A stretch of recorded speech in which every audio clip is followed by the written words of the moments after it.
If you don't want me, then don't talk to me.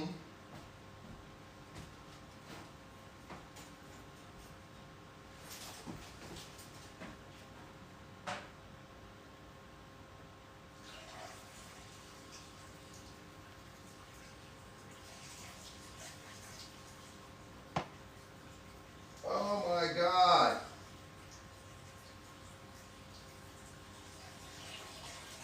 Did y'all see that?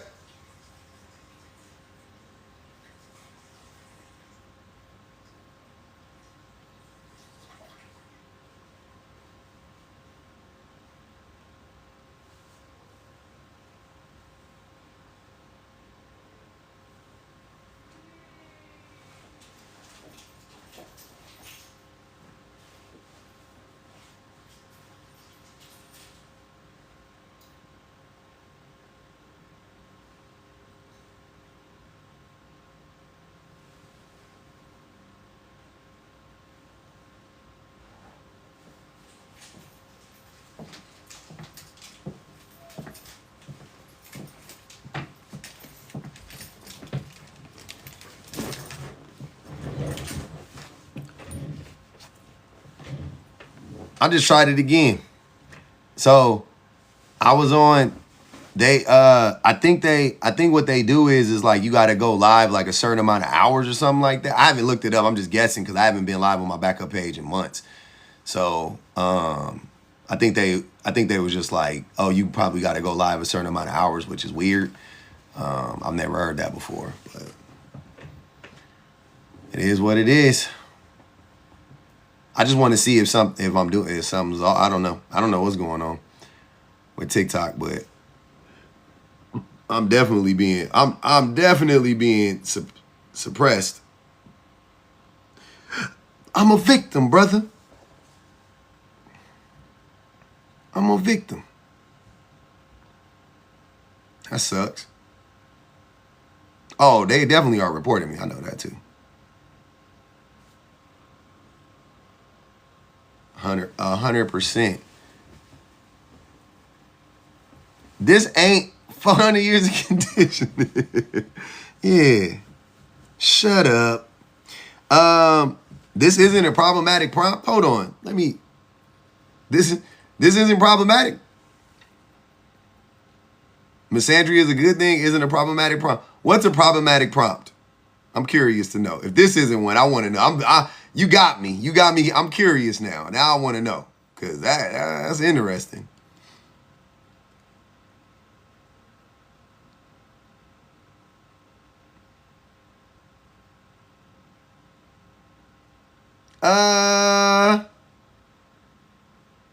Women aren't leaders. Men aren't leaders. Women are.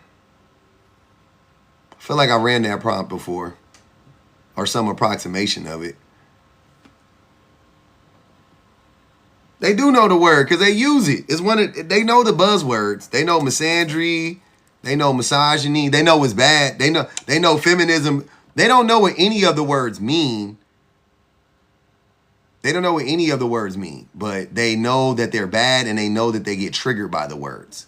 So they definitely know what the words mean. All right, let's run through them again. Let's see.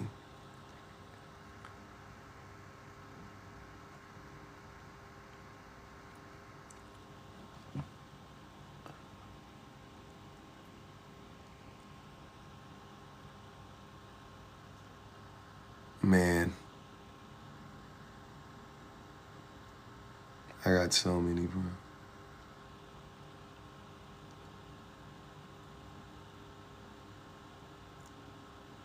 Oh, this is another one too. They hate this one too. Man, them niggas be punching the air when we run this shit.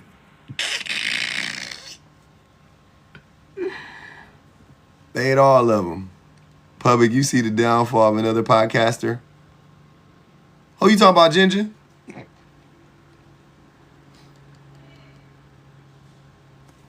Who had a downfall?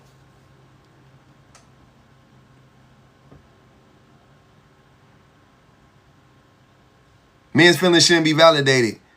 Women can't be gold diggers. With no gold, you're broke. I got that. Kato. I think it's just a lot of suppression. Young Philly. Oh yeah. He raped that girl. Yep. He raped that girl. Yeah. I seen that.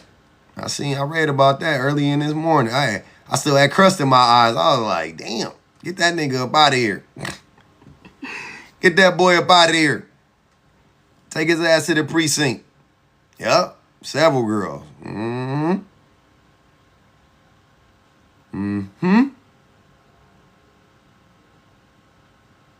Hell no. I definitely don't put I don't put nothing past him, man. That's why I be telling y'all. Nah, not fresh and fit. I would never in my life publicly defend a man that I would like. If I wasn't there with your ass, nigga, I'm not about to do it. I'll privately fuck with you if you know what I'm saying. You tell me the story and I'll privately fuck with you. I ain't about to publicly do that shit. Hell no. Hell no. Ain't no way. Based on the prompt, wouldn't the premise of your views be invalidated? No. Because this don't say every man. Last time I checked, just say men's. Trey Bazaar, holla at your boy, man. Come up one time. Let's have a convo.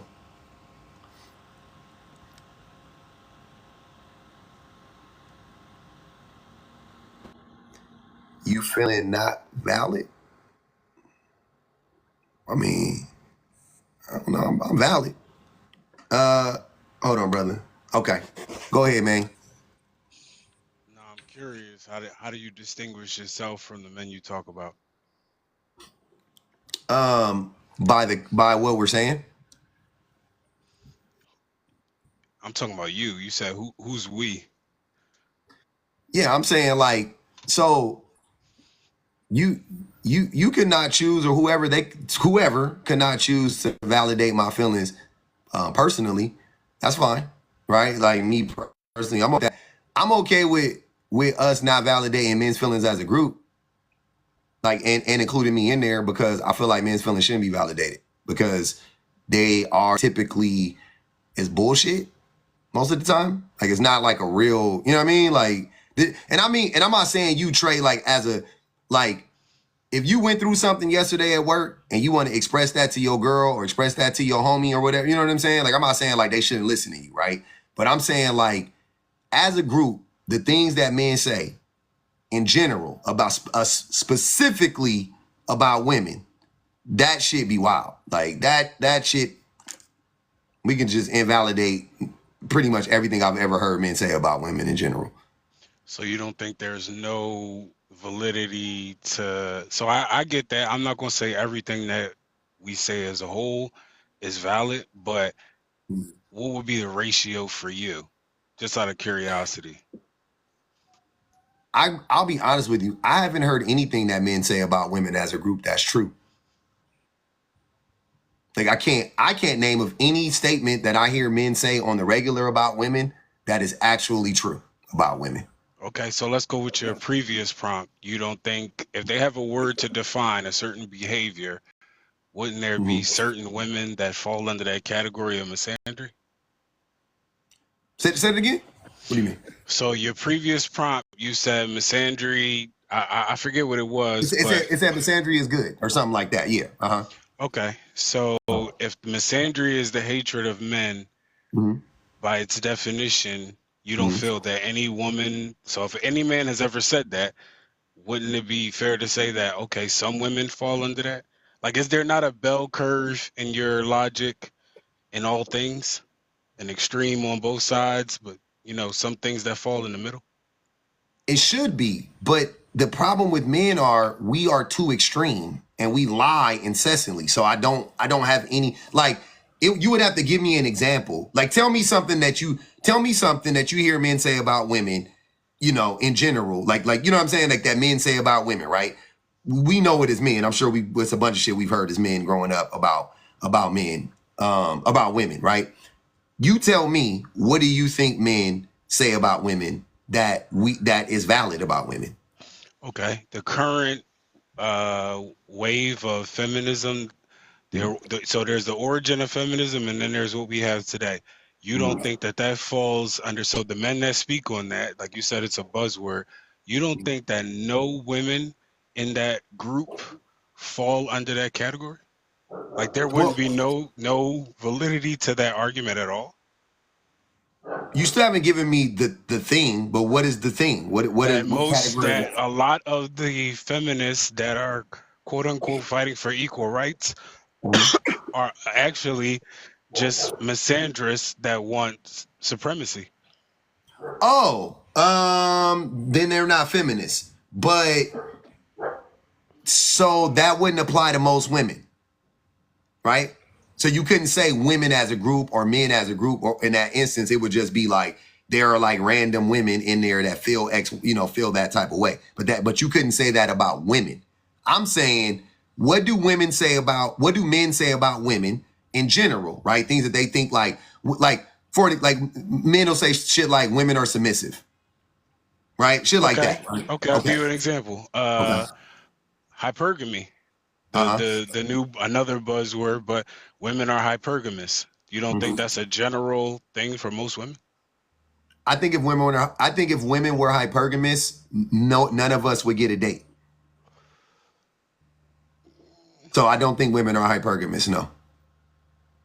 Yeah, but then they would have to break down the categories. So let's say we talk about Pookies and Ray Rays. Usually 9 times out of 10, a Pookie and Ray Ray might not necessarily have the stability or the financial backing, but it's exciting. He probably sling good, whatever. And that's the level of hypergamy she chooses. But I think it's levels to it. But that wouldn't be hypergamous though. Like hypergamy is like it's a general, don't get me wrong, it's a general idea. You know what I'm saying? It's a general concept, right? But if a dude is laying the pipe right, that's not hypergamy at all. But like I don't look at the word in the most technical sense, right? Because, for an example, men will say women want a man who makes more money than her. But that doesn't equate to hypergamy in this instance, because there is an inherent advantage that men have when it comes to making money in the world and in this country specifically, right? So the average man makes more money than the average woman, correct? What's the advantage? That we're men. I'm confused by that, but when you have things like OnlyFans or you have feet finders, what 6-figure income can you get as a man that's just based on your gender? What do you mean? So you just said that because we're men, we have a better opportunity to make money. But if you have things, the examples I gave, OnlyFans or Feet Finder, people are making 6-figure incomes. Not saying that everybody is, but I got you. What industry can we go into that just based on our gender can make us wealthy? Well, it's not just based on their gender though, because 99% of women who are on OnlyFans and on those things aren't making any money. So it's not just because of their gender. Yeah, but in contrast to the men that may be on there, it's a vast difference. No different than the modeling industry. You might have a supermodel man and a supermodel woman, but she tends to make more money. So the things you're describing would actually prove my point. So the fact that one of the only ways for women to make money is to sell sex. And you know what I'm saying? But men, we don't have to do that. Men don't have to do that. We have more options than them, right?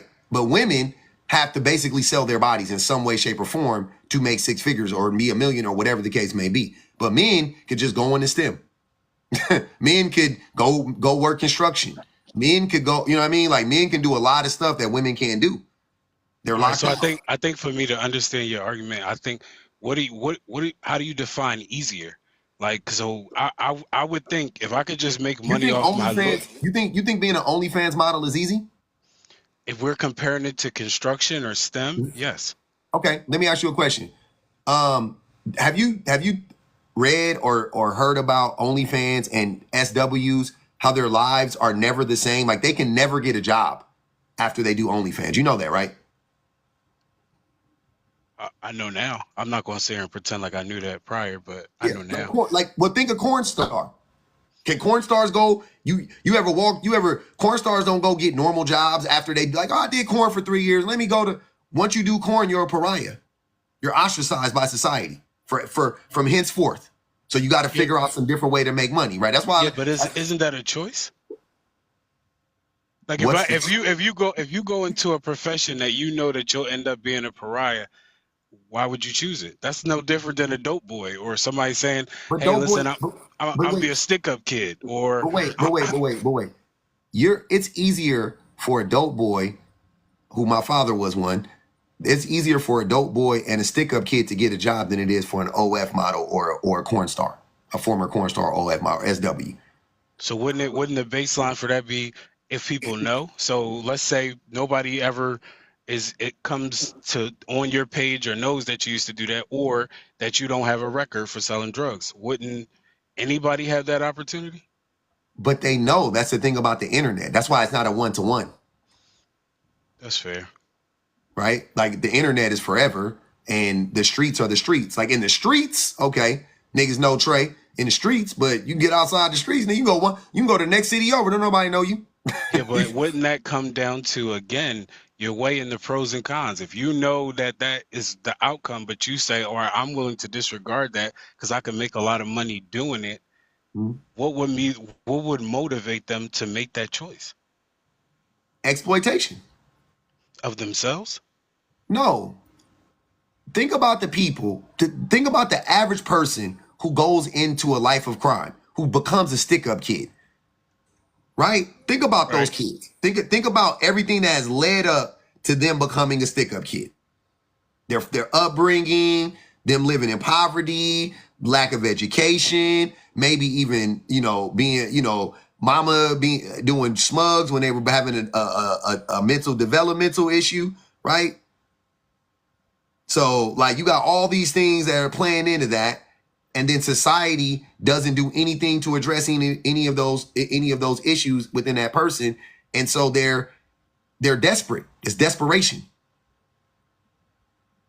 To say like wouldn't that make it one-to-one? So if you're desperate because you had a terrible upbringing on the female side, you desperate on the male side, there are consequences to any choice. So if you make a choice that first off, will be exploiting yourself, and then also exploit the weakness of men that are willing to subscribe to that.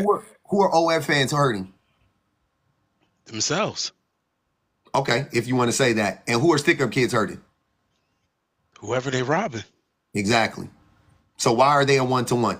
Why would they're also hurting themselves. Listen to what I'm saying, Trey.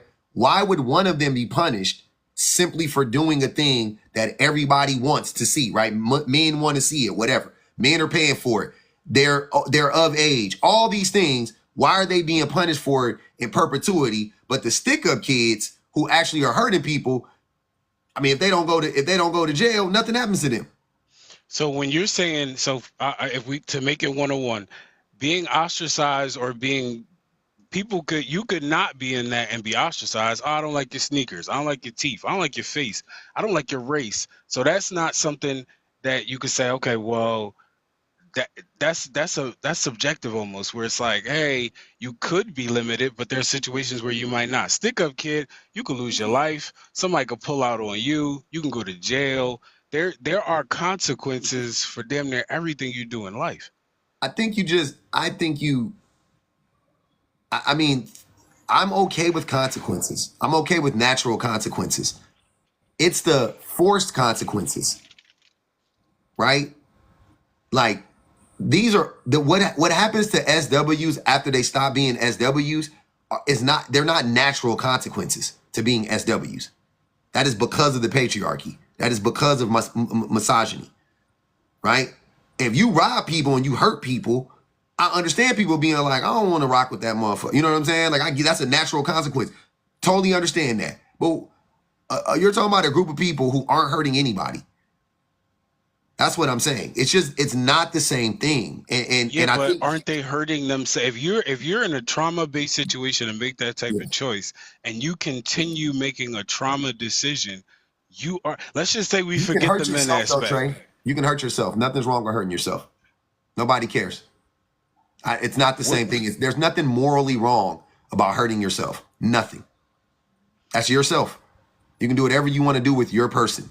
You have the right, 100%. That's a crazy, but okay. By hurting yourself, let's say they're mothers, let's say they're family members. Like, wouldn't that? It's not just unless you live in a bubble. It's not a thing that it's just you hurting yourself. It changes your thinking. It changes how you interact with society. But you have to make all of these caveats to that. I'm just saying. I just want to make this simple and plain. Harming other people versus an occupation where you harm other people versus an occupation where at worst you harm yourself. They're not the same thing already. They're not the same thing. And then I'm saying that the one when you don't harm other people is vilified and demonized 10 times more than this one. Even if you get caught, you can get a job as a felon faster than you could as a former OF model. That's my point. That's all I'm saying. That is true. Bro, there are whole industries. Trucking, factory workers, there are whole industries that will hire you if you were a felon. Whole industries.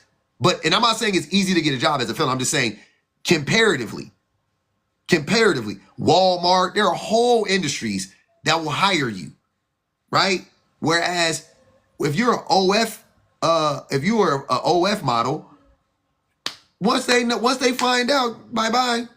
Yeah, but that little detail, once they find out, there's not, unless you're talking about being a CEO or trying to run a Fortune 500 company, which 9 times out of 10, you don't go from one to now you're doing the other. If you're talking about the average individual, somebody who goes out and gets a regular job, we're not talking about the C-suites or president. I don't see how you're passed as a sex worker, because I'm gonna put it like this. I'm the product of a sex worker, and I've never seen it hinder her from progressing, getting an education, anything of that nature. Now, that detail that you keep leaving out is if they know. Yeah, I think if people know you do anything, you do certain things and people find out, you cheated on your taxes or whatever, everybody will have an opinion, but I don't see how you could say, all right, well, they almost always know, brother. That's the point. I'm just taking it from them. I've listened to countless interviews and read a lot of stuff on how they can't work. There's no life after it. I'm intrigued. I've been intrigued by that for a long time. Like, I've always been interested in that. Like, damn, like what do they do after they quit the industry and da-da-da-da, you know what I mean? Like, I've definitely been on that for a long time, and they will tell you how it breaks down. But just to get back to the point, yeah, this is what I'm saying about men's feelings. You're talking about OF.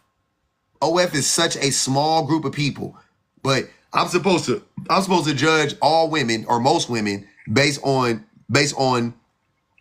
a few 100,000 women at best. Yeah, but we're talking about industries where it's easy to make a living versus we compare construction, STEM. STEM, you got to go through schooling, you got to get through. It's not easy. It's not easy being an OF. It's not easy being a content creator. What makes it difficult? Labor. What makes your job difficult? Labor. Exactly. Yeah, but you're saying you're holding one in a high. You're saying, hey, it's easier to go and do trucking or work at the docks, and it's way harder to sit in the comfort of your room in front of a camera and do what your natural proclivities are anyway. No, it's dangerous first and foremost.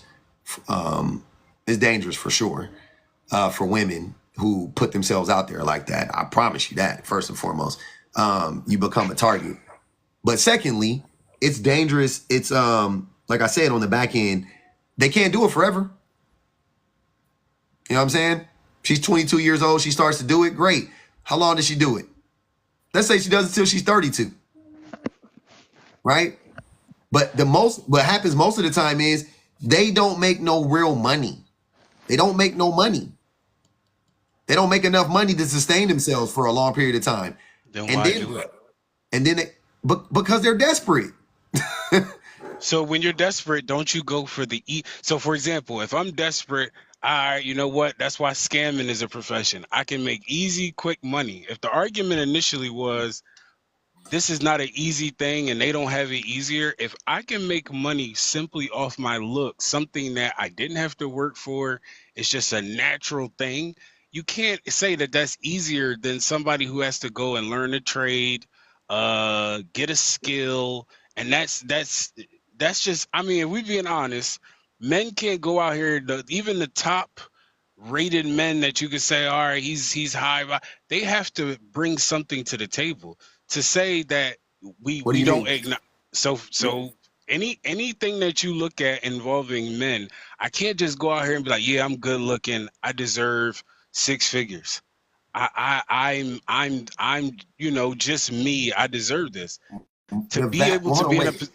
But Trey, you have to stop acting like all OF girlies or most OF Let's women. take it away from OF. We're just talking about, let's just say, like you said, influencers.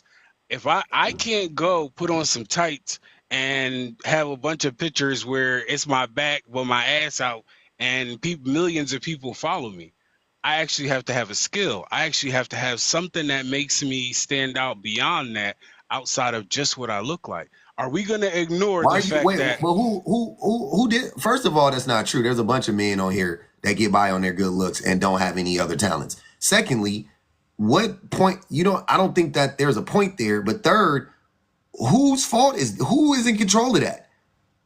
I'm not talking about blame. I'm talking about what's easier. It's not easier though.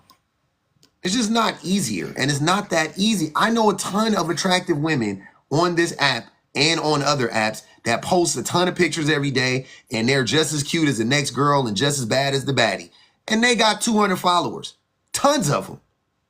Like literally, are they trying to make a living? Are they trying to make a living doing this? Bro, I know women that post 7 times a day, 6 times a day, like consistent for months, for a year, never, nothing. They got 2,000 followers. They got 1,500 followers. I see it. Very attractive. They're saying they look just good as any of the baddie girls, and they like, oh, well, she's not bad enough. She's just as bad. She's just as bad. Her BBL is BBLing. Right? Same shit. That's what I'm saying. Like, it's not, you just making it seem like all you gotta do is be attractive and you get a bunch of money. It's not true. But even if that were the case, the point would be, to me, the bigger point would be, but men are making them rich. Men are the ones giving them the attention. Men are in control. You see what I'm saying? Like, so I would be like, whose fault is that? Like, so, because that's what men do. That's how the society is set up. Society sets it up in such a way that women are forced to do things that they don't want to do. Even like, for historically speaking, becoming wives. Society's been set up in such a way that women were forced to do things that they didn't want to do. Become a wife, become a mother, do SW. So you think being a protector and provider, I just want to make sure I'm clear. So you think that what you just stated is exclusive to women? You don't think men do things or their roles in life, which have been the same since caveman days, are what they wanted to do?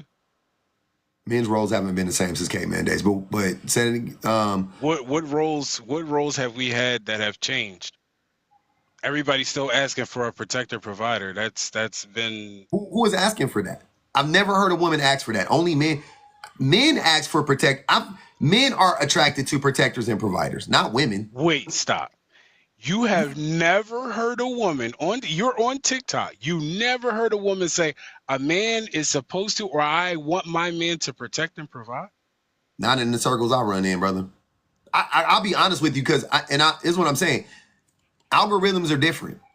You know what I'm saying? That's why I hate when people act like you can tell me you've heard it every day, and I believe you.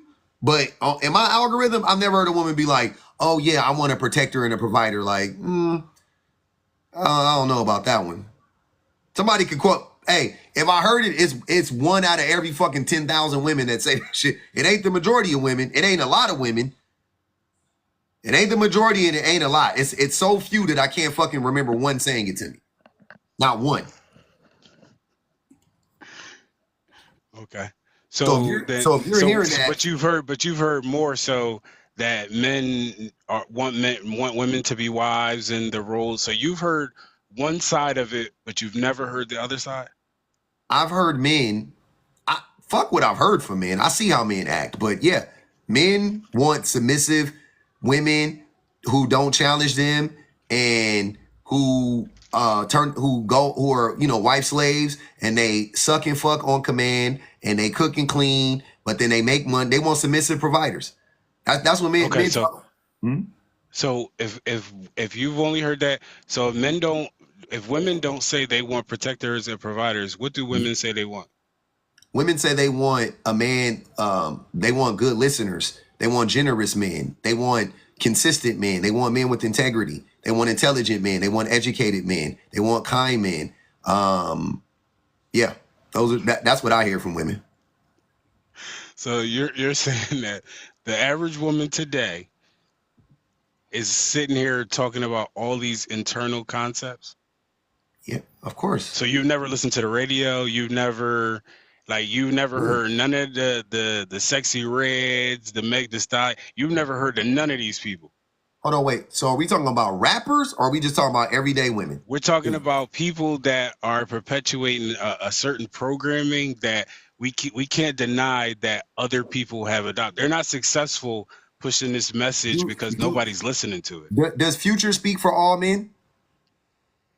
No, but he can influence all men. He can't. He can't. They don't. Rappers don't influence us like they don't. They don't. They don't. Yet a rapper was at a Democratic convention. Yeah.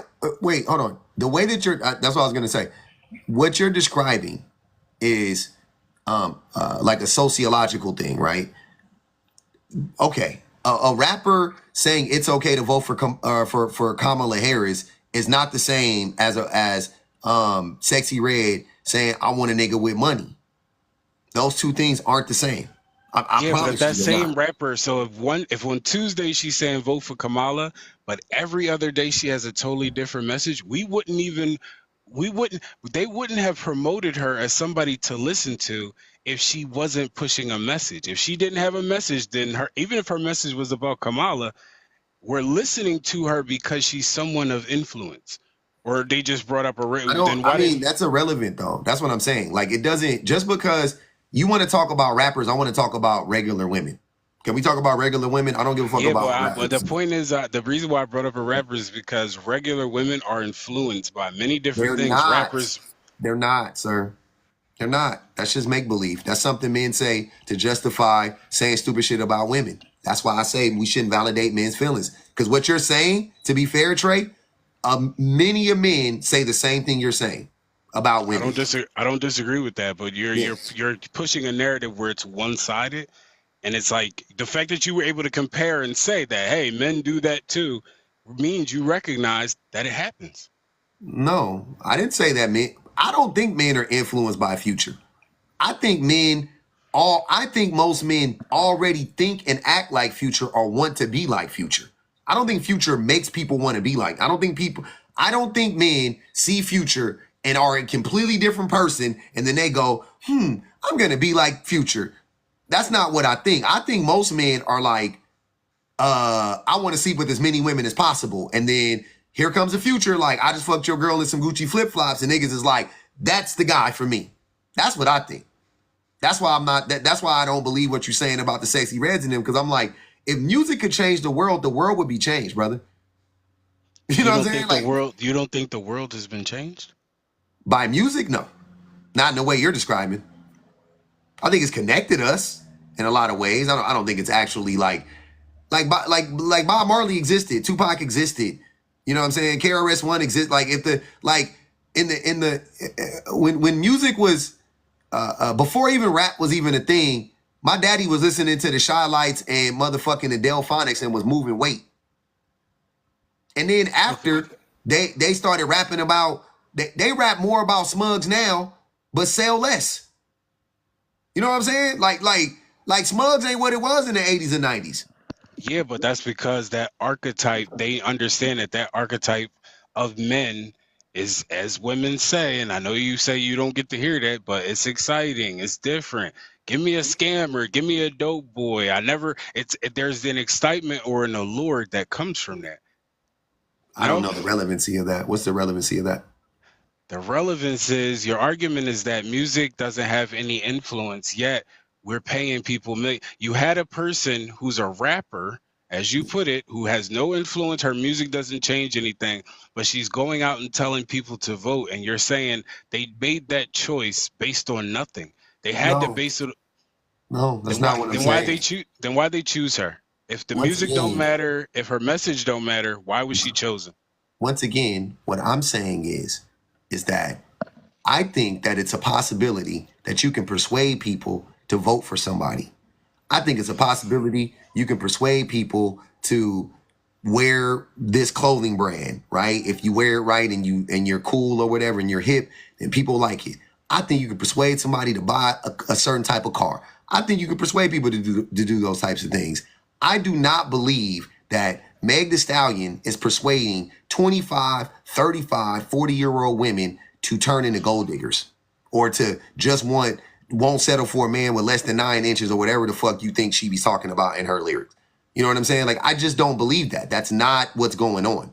You see what I'm saying? But you do believe that if she's telling people to vote for Kamala, she does have Kamala. That does matter. How could one exist but not the other? Because they're not the same thing. I think you're making it. It's like you just don't understand that you can influence people in certain ways about certain things, but certain things is damn near impossible. The way that you're trying to do it, the way that you're describing it, I'm saying. Like I said, if music could change the world, racism would be done. If music could change the world, not misogyny, but capitalism would have been over 80 years. You know what I'm saying? Like, music cannot do what you're saying, with the thing you're putting on, on it, right? Because a lot of this is rooted in people's education levels as well. You know what I'm saying? So there's only so much people can understand. There's only so much people can process. Even if you're an artist, it doesn't matter. There's only so much people are going to be able to process. That's what I'm saying. And I think that what you're describing just doesn't make sense. Like, I grew up listening to dudes rap about selling Smugs. The vast majority of my friends did not sell Smugs. But we listened to it. You want to know dope boy rap from the 90s? Ask me about it. I'll recite any. Name the song, I know it. I know all the dope boy lyrics. I listen to all of them. From the South to the West to the East to the North. I listen to all of that shit. Pimping, you want to talk about pimping, pimp rap? I listen to all of that shit. I never was a pimp, never was interested in it. My daddy was. Yeah, but do you know that? So you don't agree that certain people at certain education levels and certain situations, no different than what we was talking about earlier. You're in a certain desperate situation. You see a success of a certain individual, like a Future or whatever the case may be. They're having success doing that. You could say, he's a misogynist, he's all of that, but he's having a certain level of success that influences a certain group of people. To say that it doesn't do anything. What group of people? 13-year-olds? Like, what group of people are you talking about?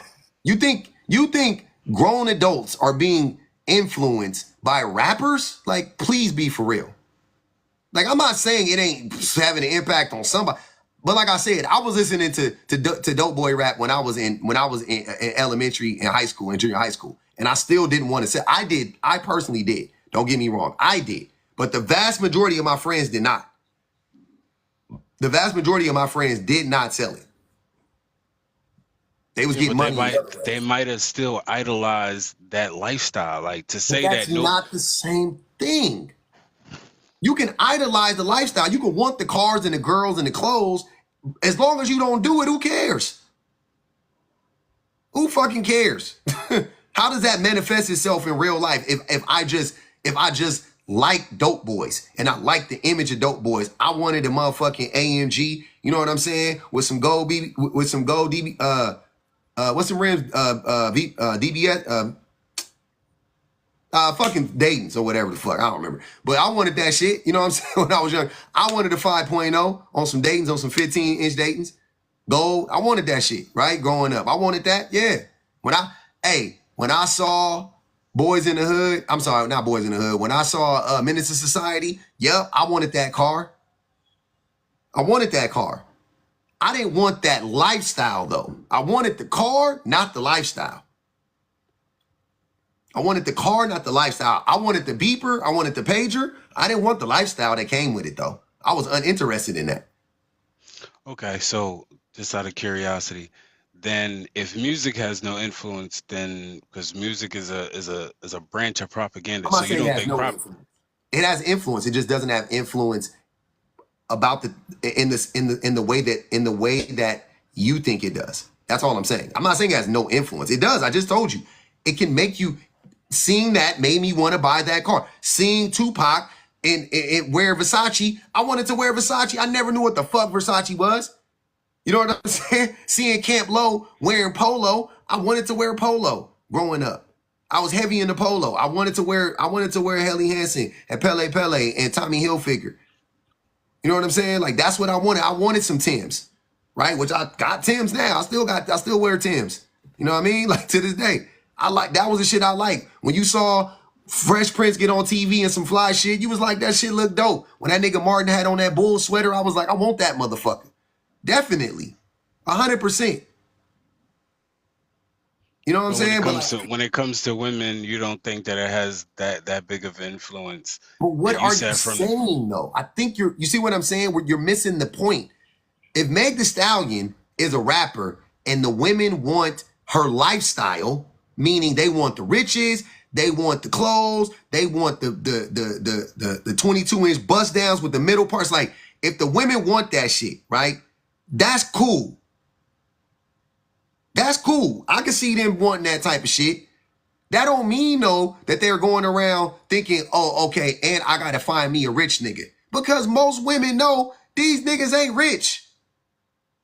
To my original point, that's why most women ain't hypergamous. If women were actually hypergamous, we wouldn't get dates. As men, we wouldn't get dates because hypergamy doesn't equal to me, in my estimation, not in the most literal sense or whatever. I'm not going to argue that. And I'm saying that if the average man makes more money than the average woman, if the average woman wants to be with the average man, that does not make her hypergamous. Because the average woman doesn't want to be with the average man. They do because they see that's not right. They prove it every day by being with us, sir. I'm married currently right now. I am the average man. So your wife, before you marry her, she said, "Yeah, I'm looking for an average man." They don't say it. Why do they need to say that? Seriously, why would they need to say that for that to be the case? Look, so why are marriage rates going down? Why are birth rates going down? They're making a different choice. Hold on, Trey. Do you listen to what people say, or do you pay attention to what people do? I do both. No. Okay, let me ask you in a different way. When you see what matters more to you, what people say or what people do? Okay, I'll give you but to answer your question, what people do, but okay. usually what people do is sometimes reflected in what they say. So for example, marriage rates going down, birth rates going down is a clear indication that women don't want average. No. Well, okay. It's more, I don't think that's, I think the indication is, I'm sorry. First of all, the majority of women still are married, and the vast majority of women still are in relationships. So that the numbers are going down, I agree. But the vast majority of women are still in relationships, and the vast majority of women still have kids. Yeah, it's going down, but it doesn't, but what does that mean? When it crosses where the vast majority of women aren't dating at all and aren't having babies at all, and not, then I'll listen to you. But as of now, I'm not listening to you Because the vast majority of women still are getting married, still are in relationships, still having kids, still dealing with men. So let's get back to it. They are dating the average man. The average woman is dating the average man. Are they settling, or is that their choice? Is that the choice they want? Now we having a different conversation. I think the vast majority of women are settling. Then wouldn't that mean they don't want the average man then? No, it doesn't mean You're getting it by default. I want to live in a mansion, but I only got the income to live in this 2-bedroom. It's not a thing where that's what I wanted. That's currently what I'm able to do. Hold on, wait. I want to live in a man. Hold on. So you want to drive a Ferrari? You want to drive a Lamborghini, right? If you don't get a Ferrari and you don't, let's say you get a C300 Benz, is that not a nice car? Do you not like that car too? It's not what I like, it's what they want. You're saying they don't want that car. Hold on, wait. You don't want that car? You're telling me you can only want one car at a time. There's no other cars that you can want. If you want a Lamborghini, you only want a Lamborghini, right? Is that what you're saying? There's no other cars you can want. You can't want a nice Camry. You can't want a nice Accord. You can't want a nice Acura. You can't want that. No, because you want a Lamborghini. Like, that's not how it works. Your dream car could be a Lamborghini. That's fine. And you can simultaneously want a fucking Camry XLE. XSE. You could still want a Camry XSE and get one. And be happy with it. You think so? If the Camry and all that stuff you just listed is the average man, you think that's what the average woman? I think the average man is goddamn. I think the average man is a goddamn Hyundai Elantra, like a 2016 Hyundai Elantra.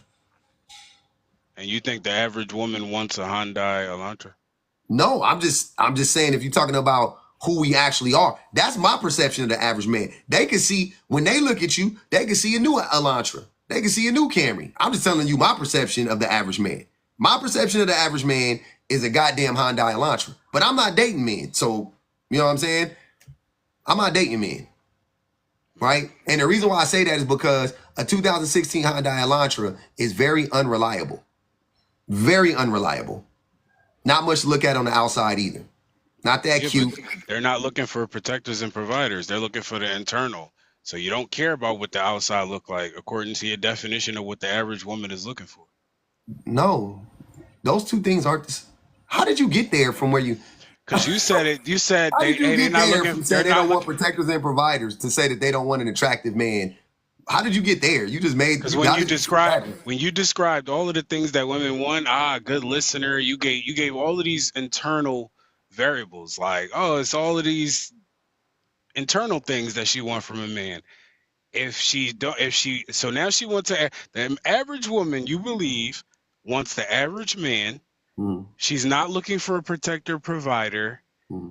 OnlyFans is a difficult profession, and I live in this bubble where my algorithm makes me believe that this is what's happening, and you don't see it at all. None of this stuff. Like, it's not even a possibility to you. I see men lying on women all the time. I don't see the numbers are on my side. Like, what do you have besides TikTok videos? What would you be able to use to substantiate any of your claims? Because I will just use the numbers. I would just tell the numbers show that people who marry within their same socioeconomic status. That's what the vast majority. So if you make 60 grand, your wife probably make 50, 55. If you make, you know what I'm saying? If you are I hate using numbers. I don't know. If you're attractive, you're probably gonna marry an attractive person, right? That's how this shit works. Like, it's really not rocket science. You see it all day long. Where are you seeing all these mismatches at? Where are you seeing all these fugly rich dudes? Because where do they exist? I live in LA and I don't see that many rich people every day. Where are you seeing all these So you unattractive? never heard of Anna Nicole Smith. You never heard of none of these I'm not situations. saying never. Hold on, wait, sir. I'm not talking about outliers. Why do you keep talking about outliers when I'm talking about the vast majority of people? If you want to talk about outliers, you got it. Whatever you say is true. I'm not gonna fight you on an outlier. You got it. You won. If all you're gonna keep bringing up is anecdotal outliers, you got it. There's no pushback from me. So you're saying this. I'm saying I'm doing you now. So you're saying that there's no woman on the planet that has ever. Cool. You got it. Yeah. Sure. But what's the point of that? Can we get back to the point? Yeah, but you're speaking on, so if I'm using outliers, which is a smaller portion, you're saying the vast majority. How would you know what the vast majority want? Numbers.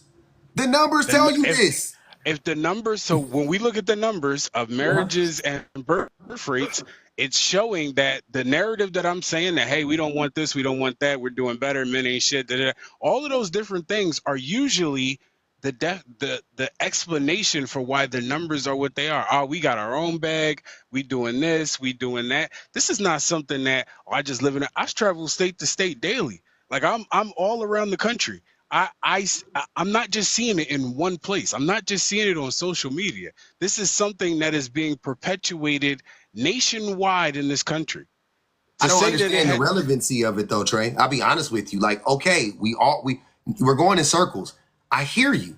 I'm not saying that there isn't a trend of a lot of women dropping out of the dating market, the dating pool, marriage, child, whatever the fuck, right? And that is 1,000% a reaction to men and how terrible men are, right? But even with that being said, the vast majority of women are still dating men and still hunching men and still having babies and still getting married. So can we get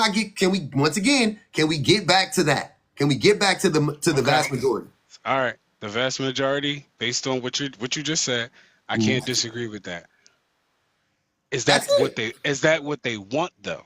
Yes. If they didn't want it, Trey, if they didn't want it, they wouldn't be doing it. Because do they have to do it? Who's making them do it? Wait. So them settling for somebody that don't have all these, so men ain't shit. There's a worldwide, we don't need to validate their feelings. They're not this, they're not that, the patriarchy, all these things you're saying it. Wouldn't it be a little insane that, hey, but this is what they want though? What? Why would they be making that? Why? So if the average woman wants the average man and the average man ain't shit, based on things that you said, why would they be choosing them? Sir, that question is something that you need to talk to women about. I think I brought women up that way you can ask. I think the answer to that question is a few things. One of them is conditioning. Right? They've been socialized to fuck with men. The second thing is, women don't think like that about men because from the condition, like they don't see men in that way, right? They still have hope. That's the thing I should say. Women have hope. They hope. They're idealistic. They have empathy. You know what I mean? Like they have resolve. They have, you know what I mean? They got grit. Like they're like, man, yeah, but I could change them. I could work on them. We could upgrade them, whatever the case may be. That's what I'm thinking. That's where I'm thinking is coming from. But if you want me to say, go ahead, Shane. Yeah, I was gonna say it's a little bit of Stockholm syndrome. It's a little bit of, like you said, it's still holding out hope that like, oh, I just haven't found the right one yet, or that's just so far the men that I've dated, but that doesn't mean every man is like that, or it's a lot of, it's not all men, and it's holding out hope that the next one you run into is going to be the one that's not like the rest of them, and it's a lot of different reasons. Mm-hmm. You think that's fair, Trey? I do think that's fair, but I want to ask the sister a quick question. So from your perspective, and I don't want to say your circle, but is there not a narrative being pushed that the average man is not worthy of even the average woman's time? Can I say, because I'm sorry, Shane, I want you to answer the question. I just want to say something real quick, Trey. I really need for you to understand this though, brother. That is not a new thing in women's mind. Like, women have been known we ain't shit. This is not a new thing. You're just hearing it because they can actually express it now. But go ahead, Shannon. Yeah, I was gonna say it's not a narrative. Like there's no narrative being pushed because that would mean that we're getting it from somewhere else and not our own actual experiences.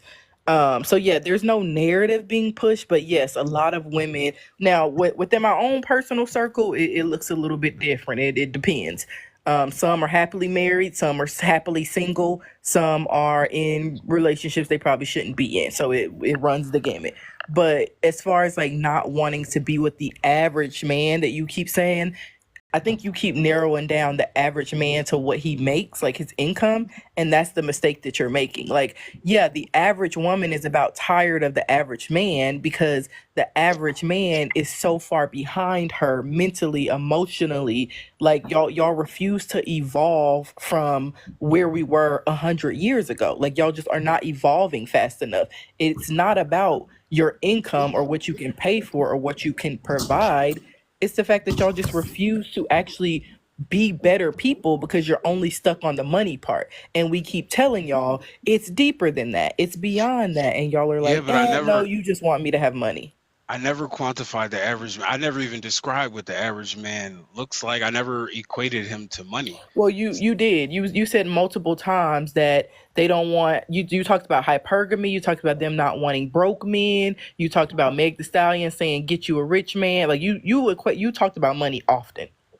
I did, but I didn't say that's the definition of the average man.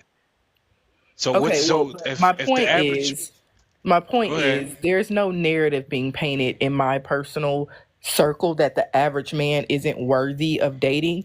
The narrative comes from women's actual experiences in trying to date y'all. Okay, so are these women dating average men or above average men? I'm only asking because if the All of argument the is that above. All so of the above. you're dating all you've seen a different plethora of men and you say, hey, the average man just ain't this, he hasn't evolved, he's not this, that. So you're saying would it be safe to say that you believe the average woman has? Yes. And you don't Because think that's a when bias you at all? I think you're saying two different things. Like when you say average men and the average man, that's two different things. When you say an average man, you're thinking, just a regular guy. But the average, like most men fall into the category of the average man. Like most of y'all are the average man. Like y'all all act the same. Rich men are the average man. Y'all aren't that different from each other, rich or poor. So what makes women different if they've evolved so far ahead of us? Oh my goodness. PPG, tap in. Women's ability to be able to see things through both logic and emotion, the ways that women have intentionally educated themselves, the ways that they have emotionally evolved, and truthfully they haven't even emotionally evolved. What has happened is that they fought against the system, and through their advancements they've been able to contribute more. So it's not even a matter of women evolving all that much as we now are able to hear their voices amplified. Like that's literally all it is that women have always had these thoughts. They've always had different desires. They've always thought that men were quite literally dropping the ball. But before it was ignored and now it's not because they have more access. That's the only thing that has changed actually. And you believe that the average woman is doing all of these things? Absolutely. What They what always is have. your like outside of it being your opinion, what do you have? So let's just say like as these comments are saying, I'm completely oblivious. Where do I find this information that shows that the average woman is doing all these things? You're new here, ain't you? No, I've seen this live before, but I also understand Yeah. bias. So I where are you getting Think you have this? a bias, Trey? Because I you know keep I saying do. that I word know I do. bias, No, but you're the I'm only well one up aware that here I do. being extremely biased.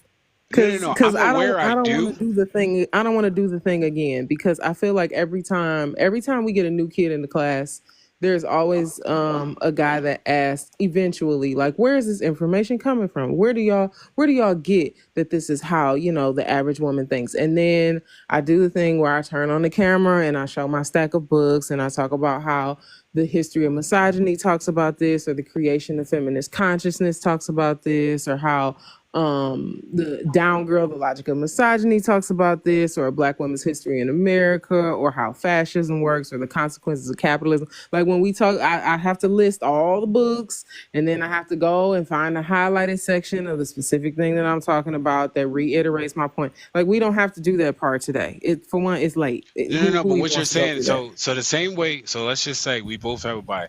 If I have a bias, right, and I could go and I could show the same thing, that wouldn't necessarily say that the average man is doing all those things. You can't go and show the same thing. That's the thing.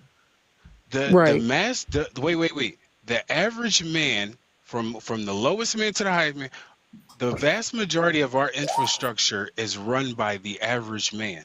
So it's to say that we... And look at the world we have right now.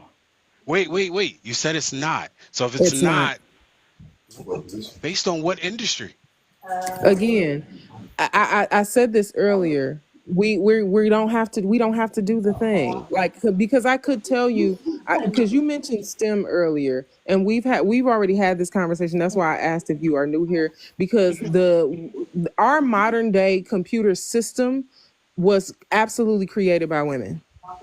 Like the only reason why men were ever involved was because of the fact that when they came back from the war, women had developed these advancements in computer technology, and they were literally jealous of the fact that women were able to develop something a system that was so complex, and they dumbed it down so that men would be able to use it, because men weren't able to use computers. They were confused by the idea of using computers.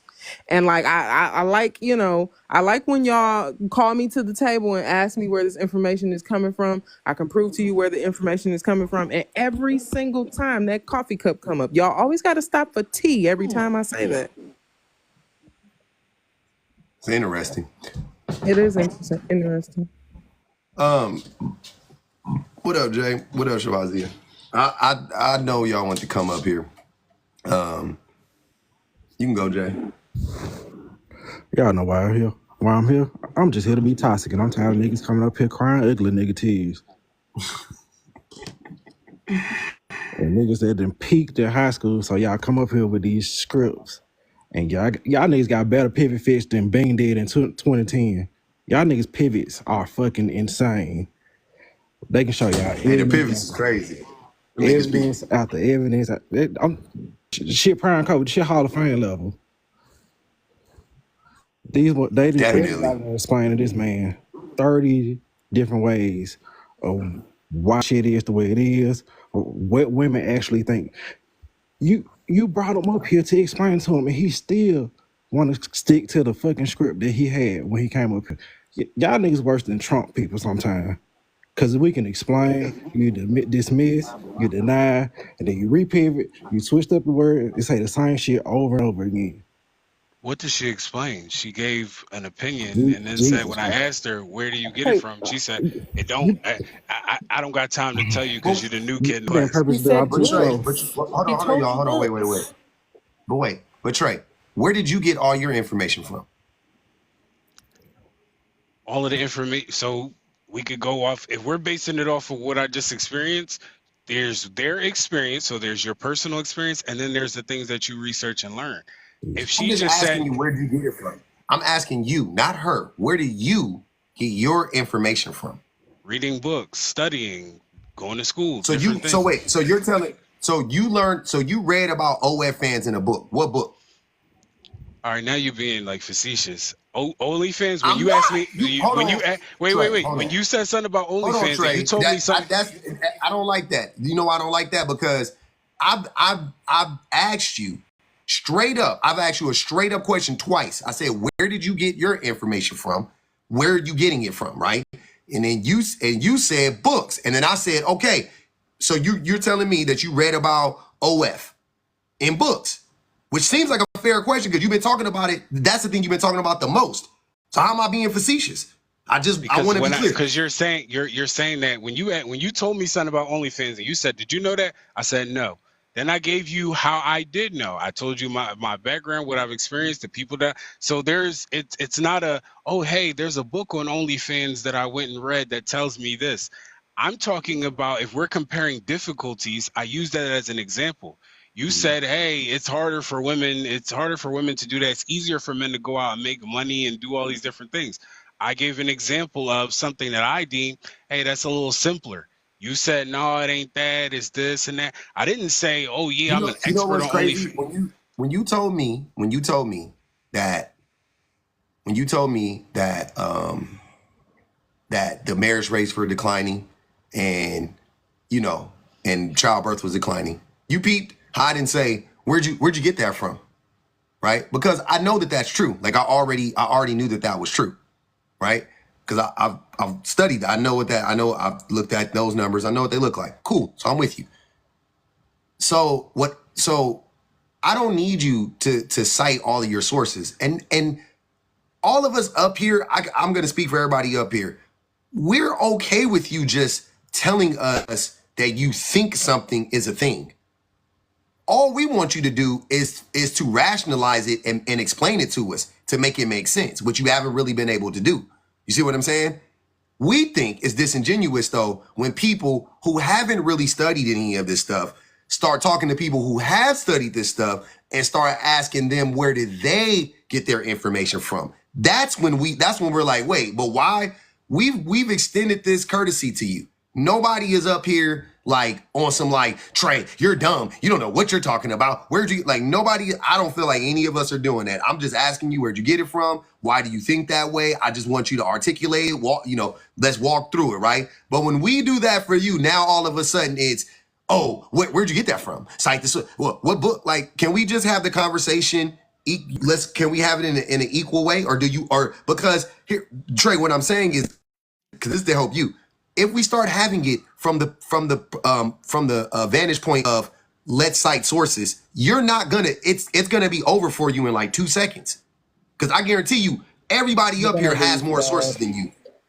See what I'm saying? Like everybody up here will be able to cite their sources. Everybody up here can do that. Because I've been. She just cited a source. She just gave me a bunch of sources of information about different things. But the question that I asked her was, how can you prove that that's the average woman? These books that you're citing, so the ones that she just cited, I quote a couple of them. Of course, I can't say, oh yeah, I read that and I know for a fact, but none of them are going to say, hey, this proves that the average woman has done all of these different metrics that she listed. That's an opinion to say, do you know how to synthesize information? Are you familiar with that concept? I'm dead serious. Are you familiar with the concept of like synthesizing information? No, please enlighten. So basically, you're never gonna find anything that says the average woman, like that question is one that is asked in bad faith. Because there's nothing that's gonna say that, because that's not how it would work. But you can synthesize information, which we do all the time naturally. Humans do it all the time, right? So you can take 5 different sources, 5 different studies, and piece the shit together and draw an educated, logical conclusion that this is the average woman, right? There's nothing wrong with that. You don't need somebody to make the next logical leap for you and be like, or you know what I'm saying, and be like, this is the average woman. Like, you don't need that. You can just use the information and go, okay, this is the average woman. Go ahead. He's sipping tea again. Okay. No, you can go. Oh, no. He's sipping tea. I can't even explain to him what I came up and explained to him. They can hear you even when they're out the app. They can hear you. He got to check his notes for his next talking point. Goodness. No, so when he was talking about that we were all looking for protectors and providers, is there a subset of women that still are living like that? Absolutely. Sure. That's fine. We can say that there are some women that still do that. But traditionally, now most women are working. Most women are in the workforce. They're bringing home, a paycheck, and that's being split, between the bills or whatever between the two of them. Most women have careers. And so if something were to happen to their husband, he's not it's strange to even think of, you know, when they talk about, oh, well, what are you going to do at 2 a.m. when somebody come break in? I'm like, where are you living? That's the thing y'all jump to every time, is that we need someone to protect us.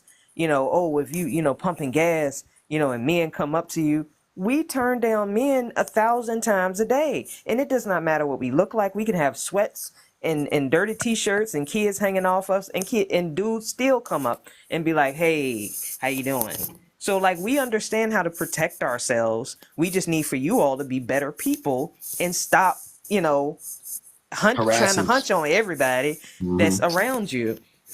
Secondly, he asked about what have we done to progress ourselves. Well, we are leading in education. We are leading in the corporate areas. We are leading in building wealth. More single women are buying houses and buying land at this point than our male counterparts. And then when he talked about the difference in the matriarch of his family and the work that she did, I'm just going to say, throw it out there, that he's, I don't know, between 20 and 40. So 20 and 40 years ago, the internet was not everywhere. And so she could reinvent herself and go back into the workforce. Now, these young ladies that are doing OF don't have that opportunity, because once you put a picture out there, it's out there forever. I was just gonna say that also, instead of us always looking at like what are women doing or whatever the case may be, we can also look at it like, what aren't they doing though? Right? Women aren't unaliving people. You know what I'm saying? Like, women aren't harming people, beating up people, raping people. Like, that's more important than what they are doing. To me, what you're not doing is more important than what you are doing, in my mind. Right? That's not a fair. All right, so you just listed they're not unaliving people. Now it's gonna turn into a whole thing, and it's gonna be a trigger what I'm about to say. If you look at just unaliving stats of children, they are. We already know the stats. Yeah, but your argument is that they're not doing these things, but one is accepted and one is not. If you took all of the gun violence in every city every year and you looked at it in comparison to children being unalived, and not all of the situations are rape or anything like that, the numbers show something completely different. About abortion? No. Yeah. I am, No, he actually. is. He is. He is. Yeah, Trey. That's why I'm he sorry. said it's not great. I gave him too much credit. Yeah, you gotta don't listen, have because to he give does. He out said this not all of them are Yes. great, Don't and I do knew that. he was talking about abortion. Yeah. My fault, y'all.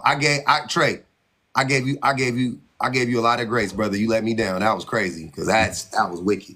Y'all don't do that. So You don't have- that's you don't wrong. have And to- So wait. he's using that example on purpose, because when you look at the number of children who are being harmed by men, those numbers are still substantially high for men committing those crimes. So it always has to go back to abortion, because of the fact that It's the one quite thing literally only women it's- can do. That's it's not the wait. only one that So women can do, and they know that it is stats on also a medical child abuse procedure.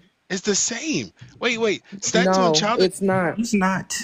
Can you? It's not. Hey, wait, Trey, hold on. Before you start going down this road of just arguing point after point after point, women are in charge of children way more than men are. So whatever harm befalls those kids is going to be due to proximity and not personhood. It don't got nothing to do with the fact that they're women. That's not it. It is proximity. If you switched it around and you gave men, if 85% if 85% of men were custodial parents, the abuse and the unaliving of children would go through the fucking roof. It would skyrocket.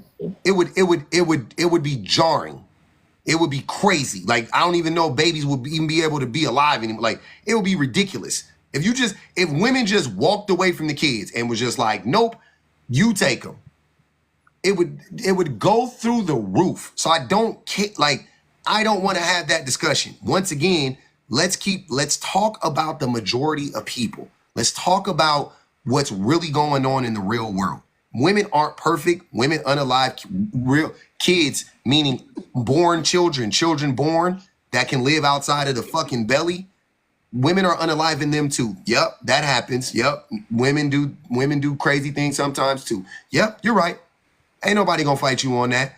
But I'm not about to sit here and act like it's like an epidemic or act like it's a fucking, like it's something that, oh man, this is inherently something that women do. Like, it's not. But on the flip side, you literally just said, hey, if a big word, if men were to be the custodial parent, that's exactly what happened. Then that would mean the vast majority. So I feel like this. I can accept that, what you just said, if you can accept that. The vast majority of men are not unaliving children. They're not. They don't have access to them, though. So, I mean, I'm not saying they would if they were, but shit, I don't know what the numbers would be. I know Trey, it would be crazy. can I ask you a question? Do you think that most men masturbate? What? Do you think that most men masturbate? I don't got no. I'm Just sorry, a I don't yes have or the no, numbers. sir.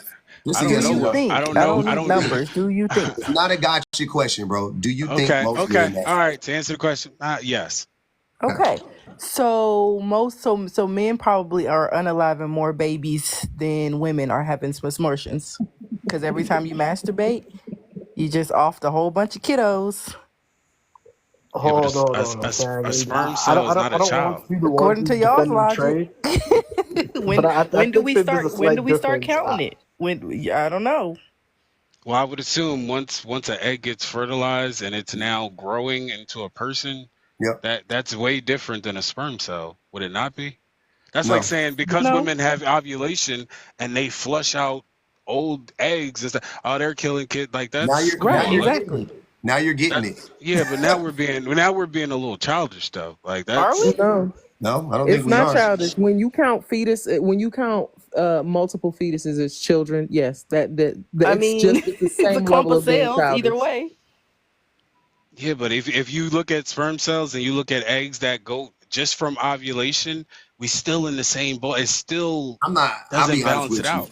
I'll be honest with you. I don't want to argue about abortion because I don't think I'm not gonna speak. I'm to keep be nice. I don't think most people understand shit about it scientifically or otherwise. Very true. I would just rather Very not true. have the I'm also not discussion. gonna argue abortion with a man, so you're right. And that's another thing too, especially me. I ain't never had to think about it a day in my life. Never been said, what the fuck do I know about it? That's a crazy thing. Good to do with you. It If has I don't nothing want to that do with baby, me. it's up out of here. What can you do about it? Nothing. Once I drop the kids off at the pool, it is what it is. Do what you do with them. It ain't got nothing to do with me. Time to pivot to another talking point, Trey. Hey, so public offender. So I hopped in the call because I was interested in what you meant by men feelings shouldn't be validated. As you're someone who presents yourself as anti-red pill, but that's something that's seen as a traditionally red pill stance. Is it? What do they say about it? They say things like facts don't care about your feelings. They say that you need to swallow down your emotions and do the hard work regardless. They spew a lot of similar rhetoric in a sense. Think so? So Yeah.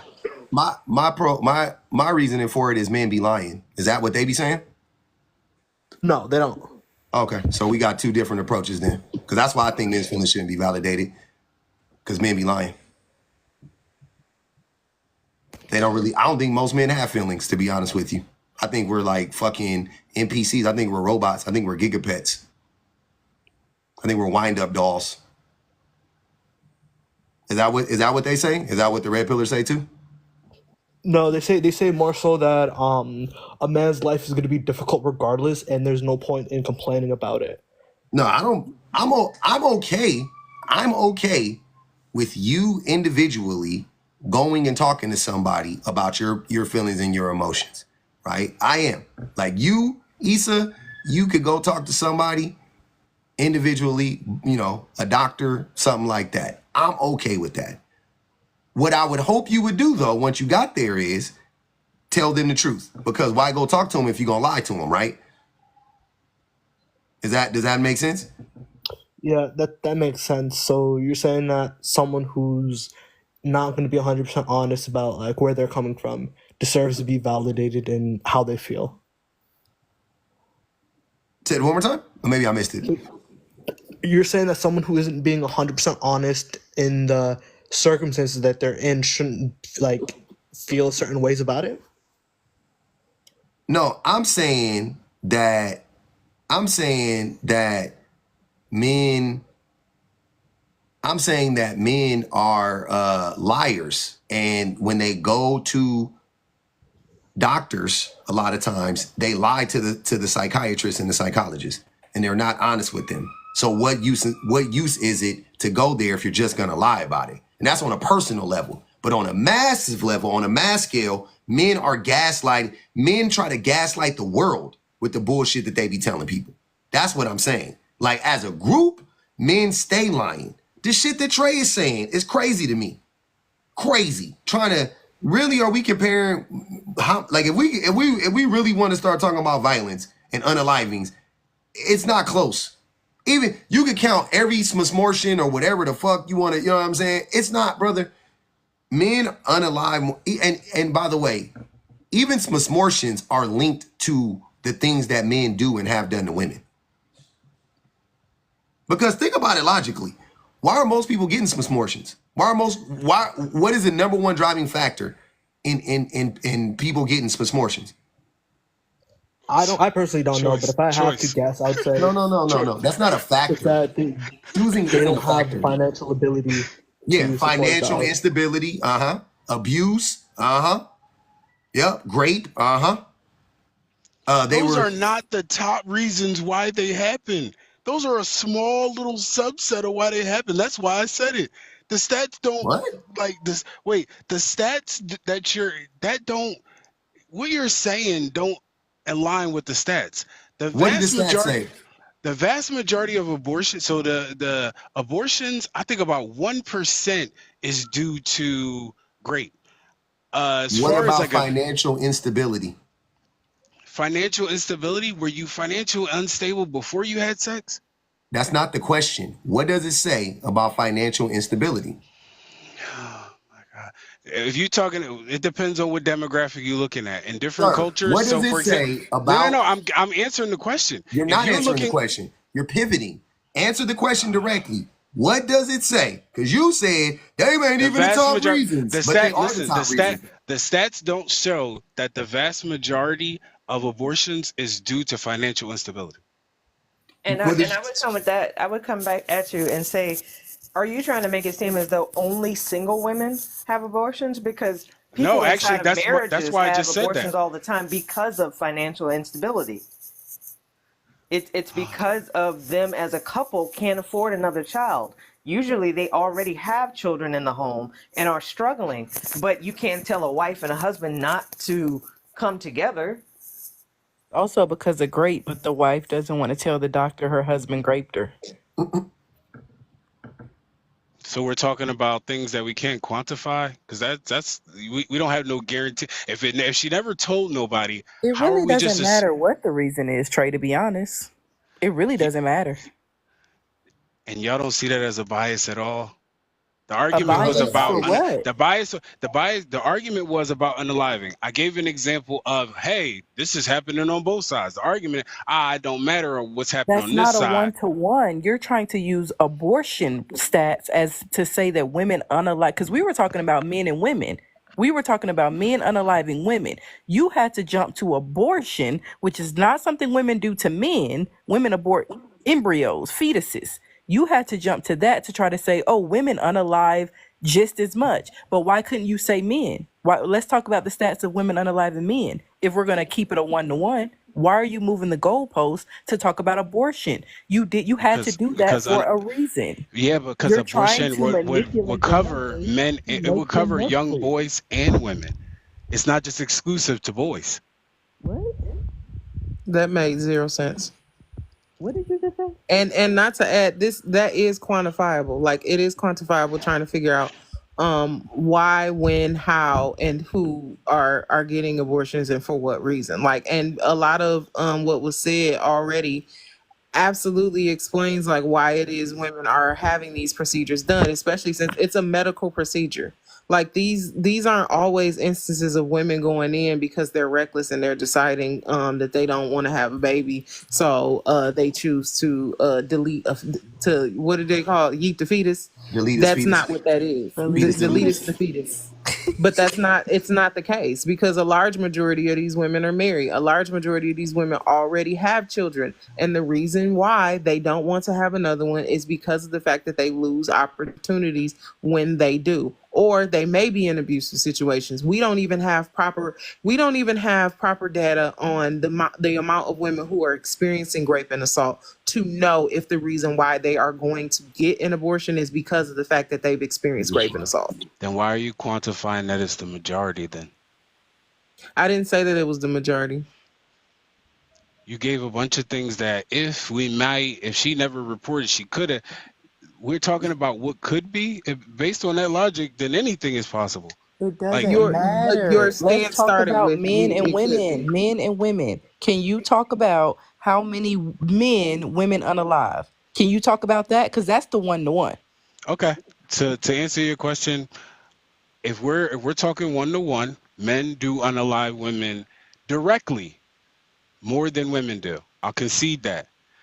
If we talk about men that have wait. But if we talk about Trey, I just men, want to let you know, I started it, and I wasn't even talking about men and women specifically. I was just talking about men unaliving people.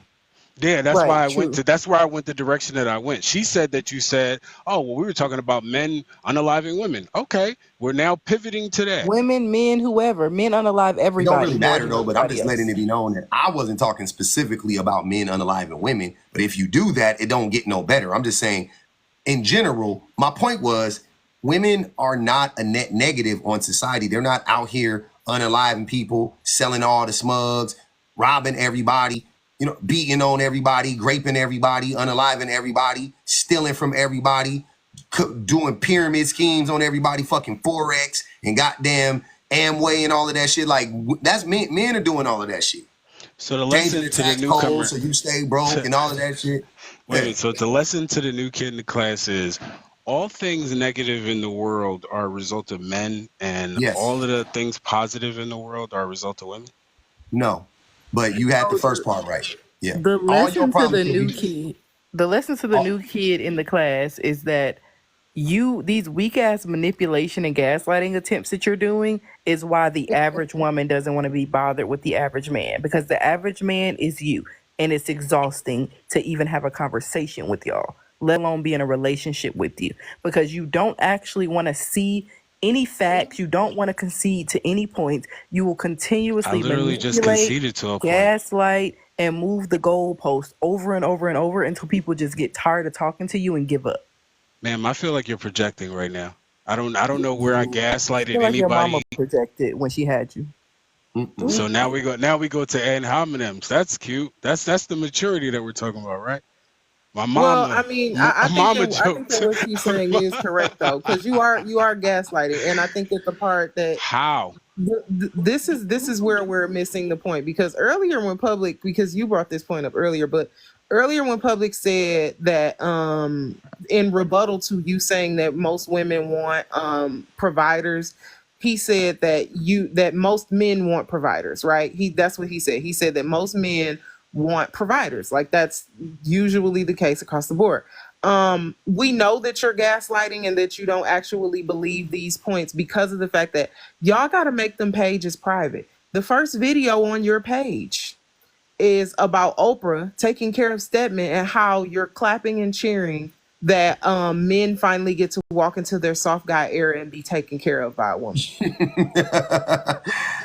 I didn't even wait. Can I respond? Private. Wait. Can I respond to that? First off, wait. First off, one's a joke, and then two, Stedman had his own money.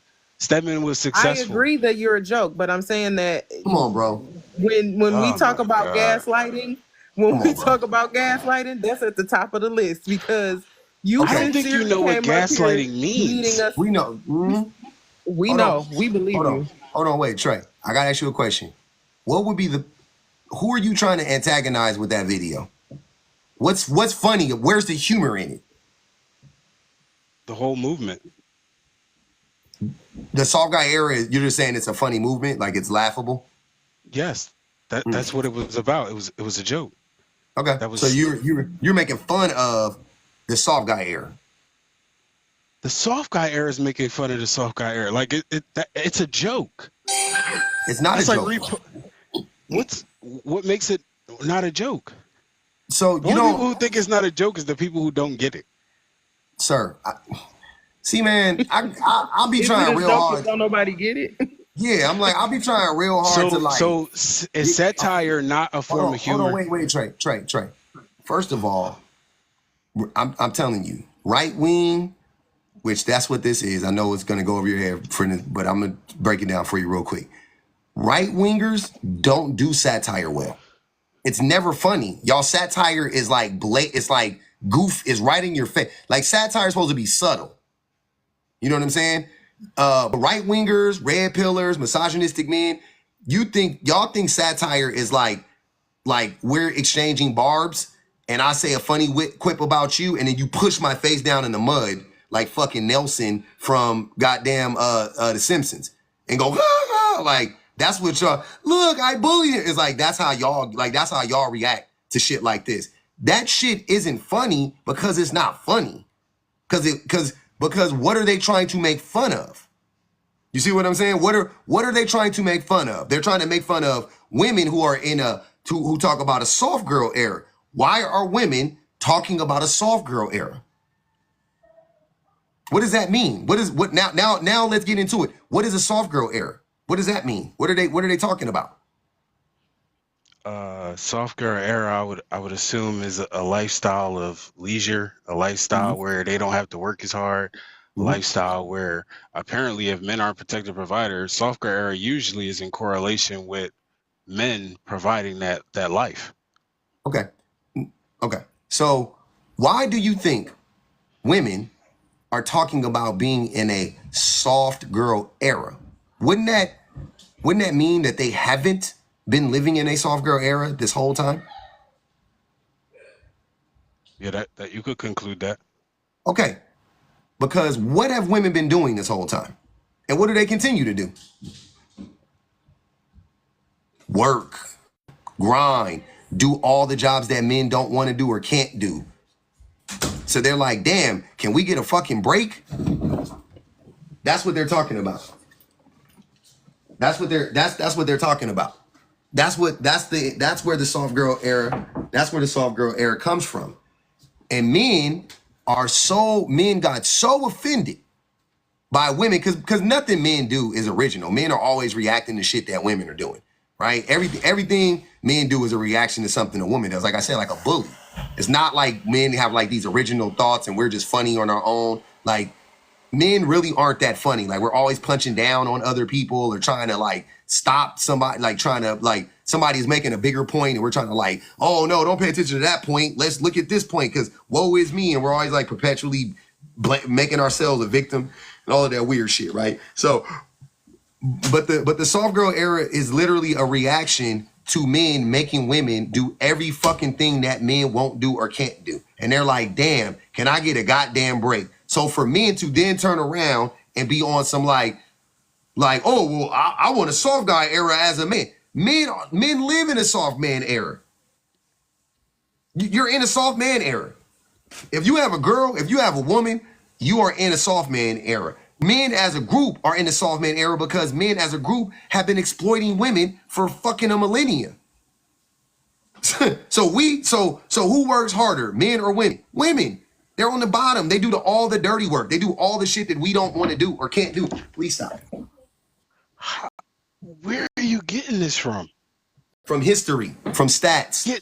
Wait. The vast majority of all of the dangerous and nasty jobs are not women. So what jobs are you talking about? Jobs. Those are women jobs. All the dangerous. So the best way. What's more dangerous than giving birth to a child? That's not a job.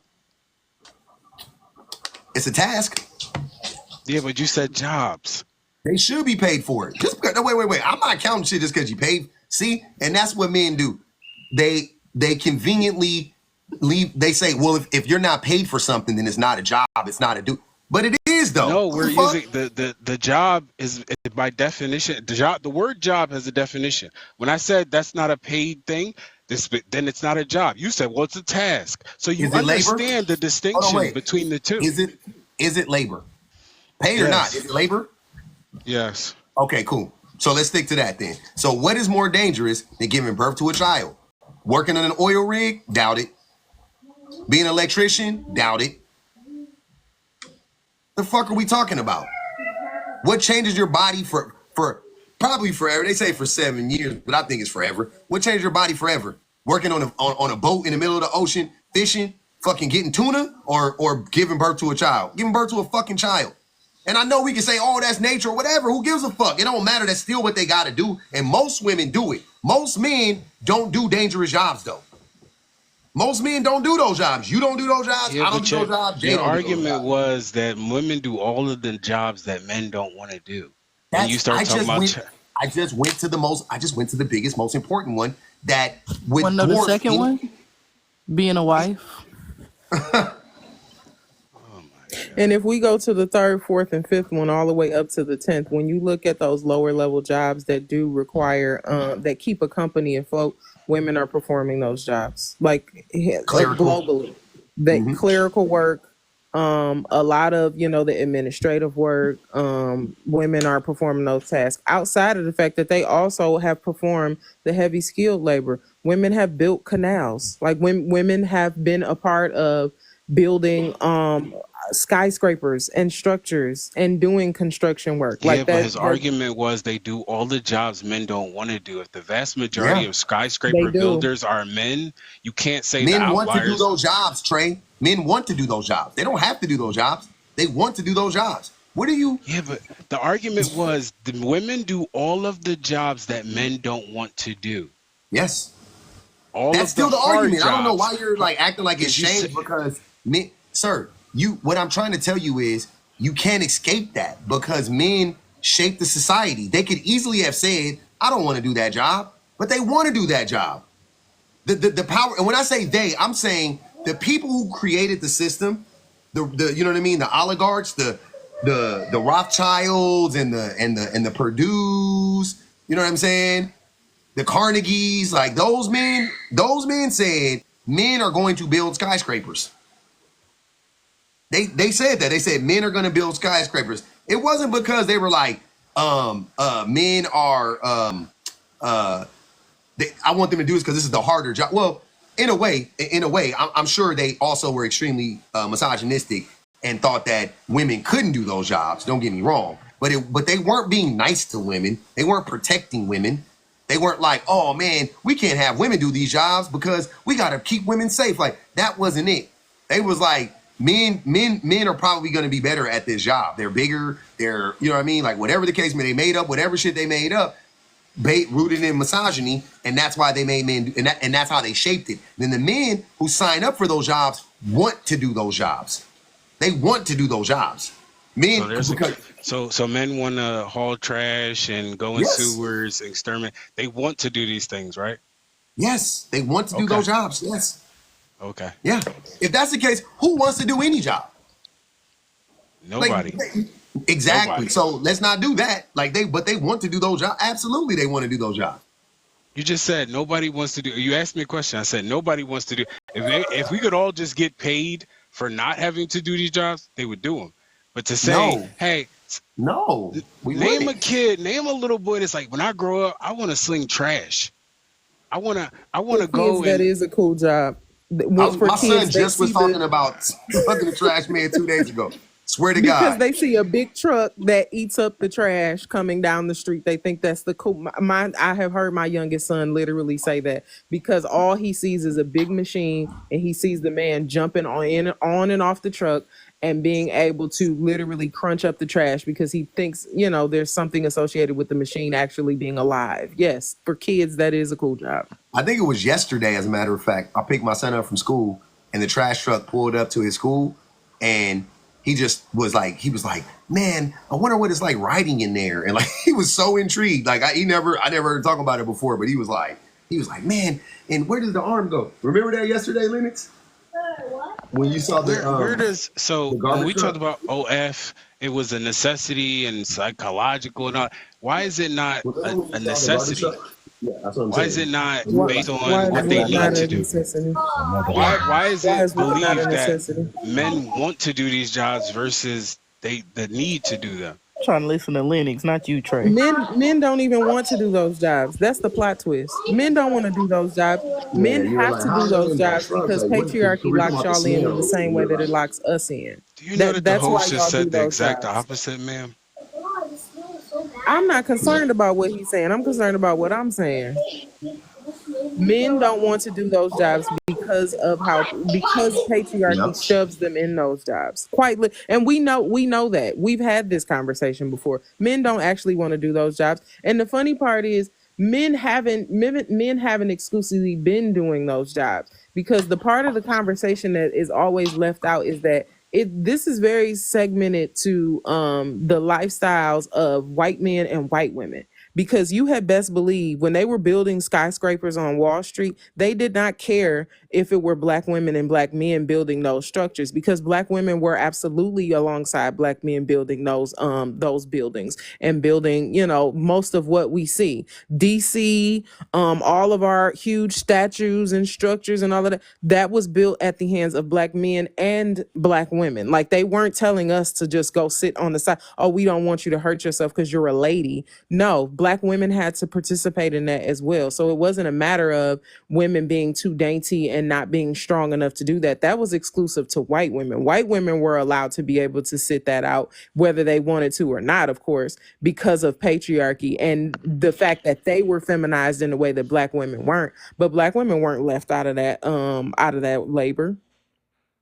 Also, what Public was saying when he was saying that men want to do those jobs, and not trying to speak for him, but I think what he's saying is men choose to do those jobs over the jobs that are seen as more feminine and more womanly, because it's attached to their masculinity. Like, for a lot of men, what they do, like literally the jobs they have, they attach that to their masculinity. So yes, a lot of men are going to choose, before he chooses to be a teacher or before he chooses to be a nurse, he'll choose to be a construction worker, or he'll choose to go work on an oil rig. Also, because coincidentally, the jobs that are relegated for men and called manly masculine work, they all seem to somehow pay more than most of the other jobs. So they do want to do those jobs, because if they have to choose a job at all, they're going to choose the jobs that can be looked at as more masculine for their ego and that pays more. Also, those jobs require less education, typically. Like, men can make more money with less education. Like, women got to go to school for the jobs that really be paying well for women. They got to go get a fucking degree. They got to go make money. I mean, they got to go to school and get a degree. Yeah, but women have access. She just said black women and black men were doing skyscrapers. If y'all have access to the same pool of jobs, how are you? That wasn't a job. They were enslaved. They were slaves, bro. What are you talking about? You're talking about the White House being built, bro. Like, those are slaves, fam. It was black women and black men building that shit, bro. They didn't just get all the men from the together. That's crazy. Whatever men were doing, whatever black men was doing, black women was doing it. Just so whatever the job was. So if they say black people built that, black women built that shit too. Like, both people, we were both built. Like, no, we didn't. Black women did not get to escape any of that shit. They was there doing the same shit with us. And we really the only people that can say that. I don't think any other group of people in American history can say that. It was always both of us together.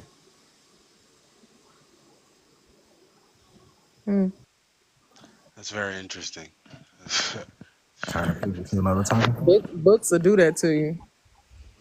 Books don't say that the vast majority. So even if we talk about slavery, in slavery, different groups had different jobs. Men had different jobs. To say that there were some women that did it, yes. To the narrative that y'all painting that, hey, right there alongside every black man was another black man, that's not true. That is absolutely true. That's true. If you're curious about where that's true, is, again, I mentioned the book A Black Women's History in America. It talks about that. And in Angela Davis's race, what is it called? Race, Class, and I can't remember the last one. But Angela Davis has a book where This she man talks thought the about how slave Black masters women was saying, "No, you a girl, you good." I didn't say that. I'm craziness. saying that she was asked to do other things. Craziness. To say that No, she she was, wasn't. No, she was asked to do the same shit that the male The slave. exact same. I'm not disagreeing that it You was. are There disagreeing. were. Either Oh you're my you're God. purposely obtuse or it's stupid, or you're trolling us right now, like dead ass serious. Like either you're really obtuse or you're trolling the fuck out of us right now. Why do you not believe that, Trey? What do you not believe about that? I don't I'm understand. not Like, saying that I don't believe it. I'm saying that the argument that it was 1-to-1, that y'all who use that cares, term. Trey? Hold on, bro. But who cares? Who cares? Get the like, come on, bro. Who cares? You just arguing for the sake of arguing. That's what I'm saying. Like at Been some doing point, the who whole cares? time. I'm not arguing just to argue, but y'all points move. One men don't want to do No, the jobs. our Another person points say the men don't, do want to do the job. sir. Our points don't Now move. it's all right. We going back to slavery. What you're doing is you're doing what most gaslighters do, and you're trying to argue the argument, right? You're like, we just gave an example, and now you want to argue about the example and be like, oh, and you doing that from the beginning. It was always like the semantical argument, like, get the fuck, nobody cares. That's not the point. That's not the point. I mean, I'm trying not to call out everything you say that don't make sense, but you like keep trying to act So like the we saying point like the is, shit we saying just don't make sense. Like it went from women do all of the jobs men don't want to do. they Still do. Then went doing to They it. just explained it to you. You The still arguing clerical about work. the argument, Trey. You missing the point, and you keep trying to have this gotcha it's not that moment I'm to missing the argue point. about the It's that argument. y'all saying it as if so men are in those fields. They're not the majority, but to say that, hey, no man wants to do that, men don't want to do that, then it's the patriarchy and men Because do you're these thinking jobs about the because of the fields. You know the number one job that men don't want to do? oh my God, we going back Right, to take out that. childbirth Wait, that hold men on, can't do. wait. What? What's the job? Are you gonna go back to childbirth, which men can't do? No. I said want to do. They can't do that. They wouldn't anyway. We would never have kids if men was in charge of getting babies. But giving birth. But what's the number one task, job, whatever that that you think that men don't want to do? And it's really important job. What do you think it is, Trey? I have no idea. Raising kids. Men don't want to raise kids. Wouldn't that be due to the patriarchy telling us that we gotta pay money and Oh no, make no, money? no. It's none of that bullshit. It's because Nah, men. not the No, patriarchy then. hold on. The patriarchy just don't exist. Men made the patriarchy. So if the patriarchy is telling men to do something, that would be men telling men not to do something. So either way, it would be men set the shit up. So all right, cool. Yep, you're right. The patriarchy does tell men to not give a fuck about anybody else. You're right. So that's what we be talking about all the time. That's why we want to get rid of this shit. So yeah, in that regard, yes, absolutely. But men don't want to raise kids. So wait, the patriarchy, I would assume, came up with the narrative that men should lead, provide, protect their family, but they don't want to do anything for everybody else? Yeah, they lie. No, they lie. So this is all right. I'll itemize it for you. What protection looks like for men is this.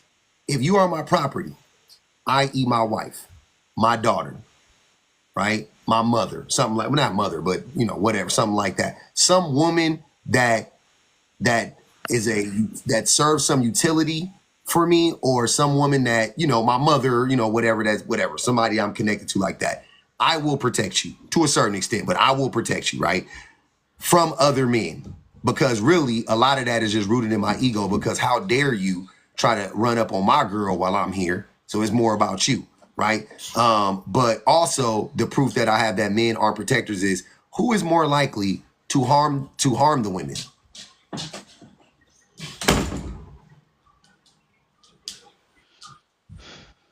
I think the answer would be men. Yeah, it is men, but what men specifically? What group of men specifically is most likely to harm women? Like a wife. Like what group of men is most likely to unalive a wife?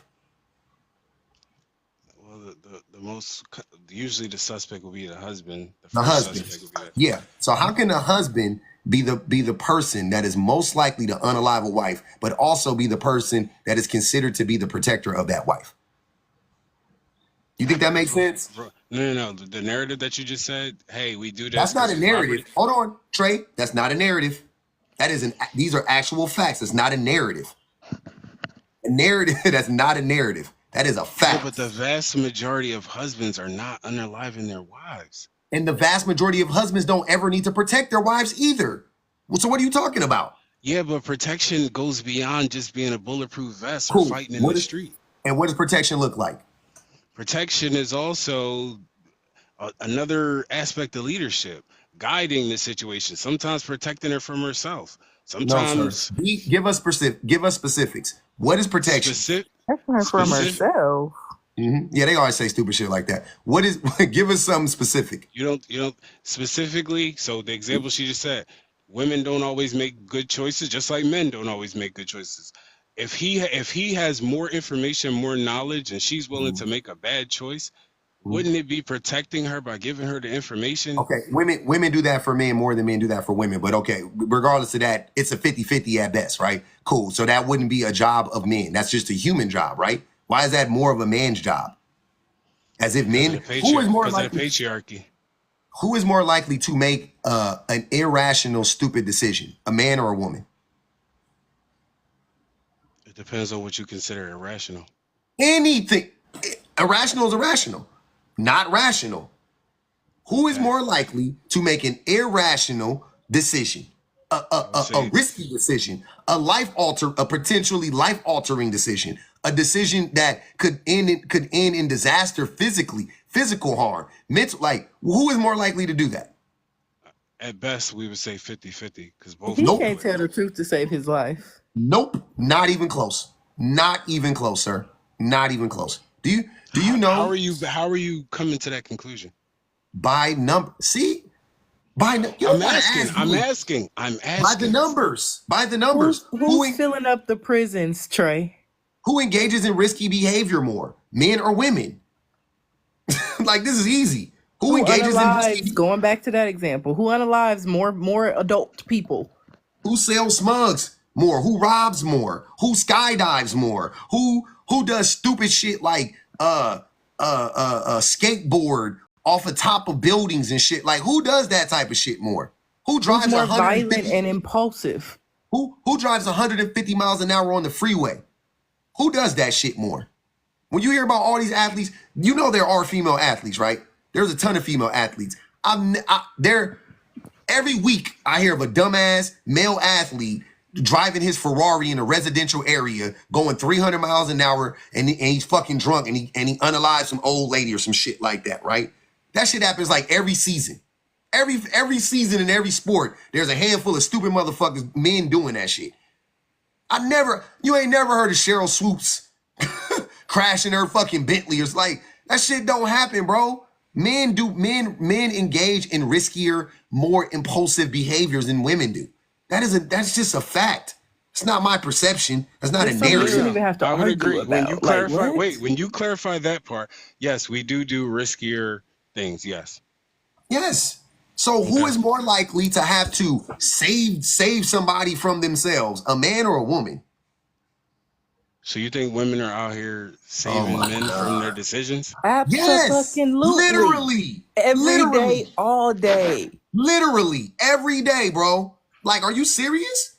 Bro. In one breath, y'all saying women do it to men, and men, like it's a human thing. But then when you say, all right, well, it's a one-sided thing. I'm not arguing that, hey, it's just one way and it's just the man way. I'm arguing that this goes both ways. Why do you know? Okay, it doesn't go both ways, but okay, it doesn't go both ways. Okay, so who lives longer, right? Who has a longer life expectancy? Married men or single men? Married men or single men? I would assume married men. Married men, okay. Who has a longer life expectancy? Married women or single women? I would assume a married woman. Nope, single women.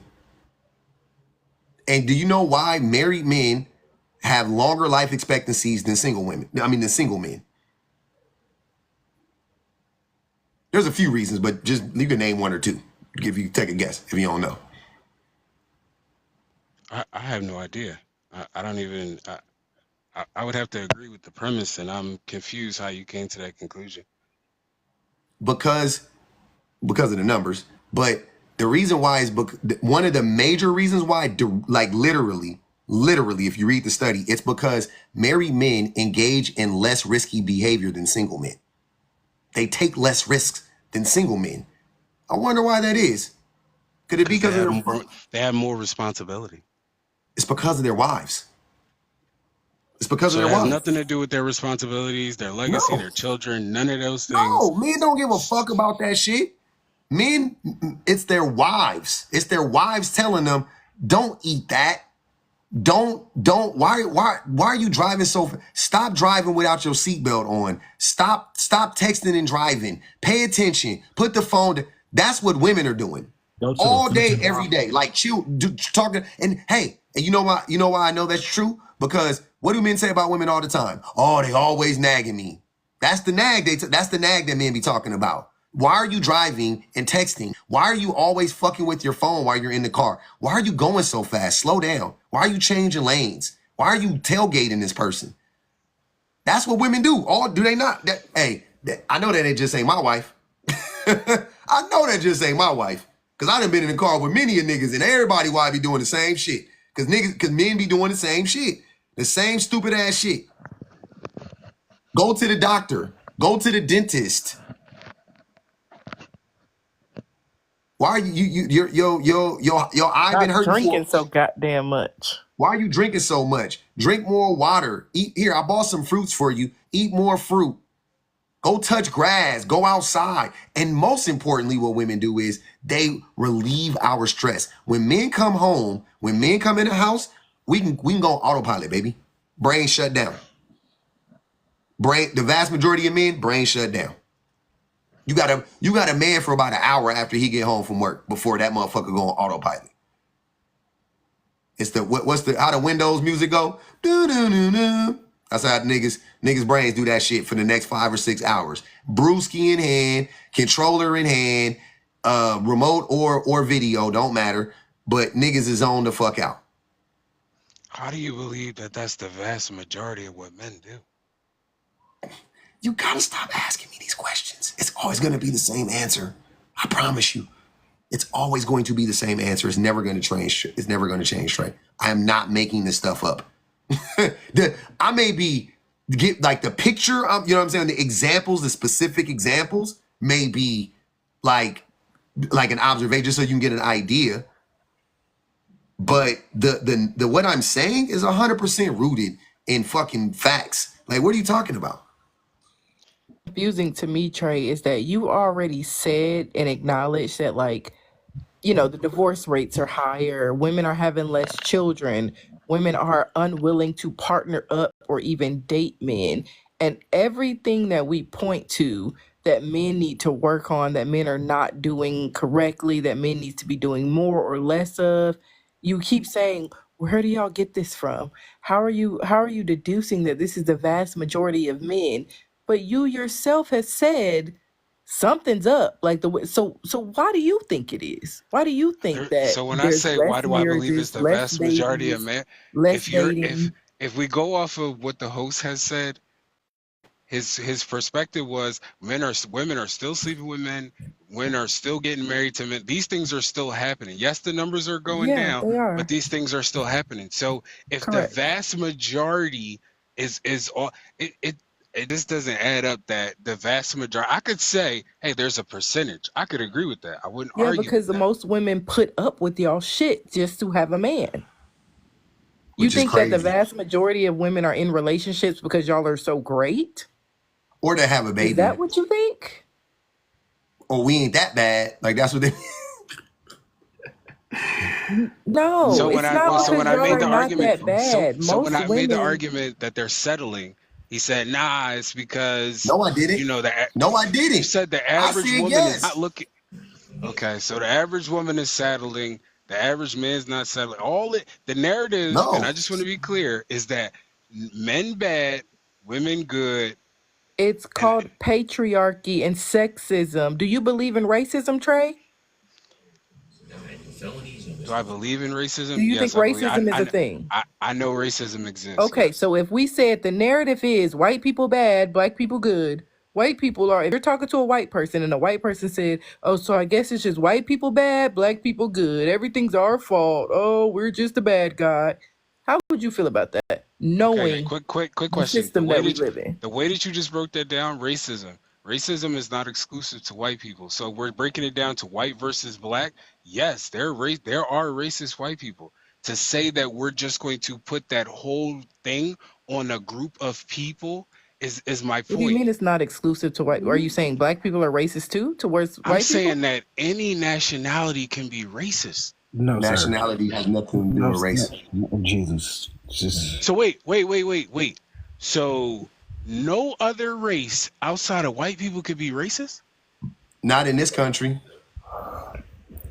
I need you to pick up a fucking book.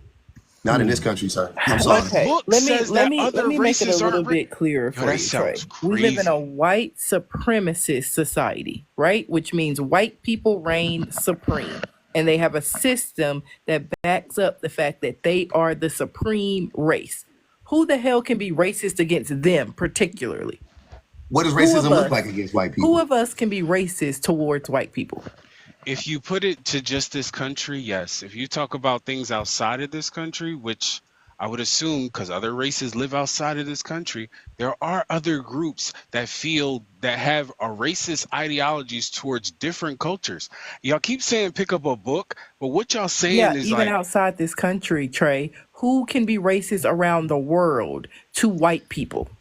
In a white supremacist world, because colonization it spans far beyond America. okay, so if I go to an Asian, if I go to an Asian country, Which if I go to an ethnicity of people can be successfully racist towards white people? any Not race, No, that's not true. But Trey, I know what you're about to say. You're about to say if we go to China, can Chinese people be racist to us? Yep. In China they can. Not in America, but in China they can. Right? yeah, but the America, argument was racism as a whole. Y'all said, does racism hold on, exist? I hold on, said son. yes. All right. I'm sorry. So let's be specific for you, Trey. In America, if we were talking about white tea people, only white tea people can be racist because there's not. If we're racist, what the fuck does it look like? What do we do if we're racist? Who cares? Who's hurt by that? Same thing with misandry. That's why I said about misandry. If women hate men, what does that look like? How does it hurt men? It doesn't, because women don't hurt men. To answer your question, if you start talking about racism is not I hate one race and that's just it. There's socioeconomic things. There's certain things. So, for example, if you live in this country, We understand. yeah, but what I'm racism. saying is,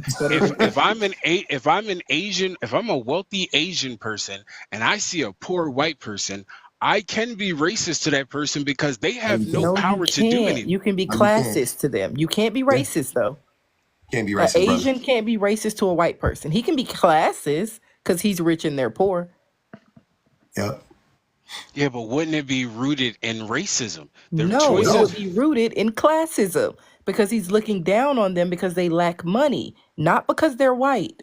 An Asian Yeah, person but can't look okay, if down he's on a looking person at it because like they're if white. he, oh my god. So I think you're if he missing. looks, What you're missing, Trey. Hold on. You're missing the what the Asian person can do. It's not so much his feeling. You're saying is racist towards the white tea person, right? Because he doesn't like the white tea person, right?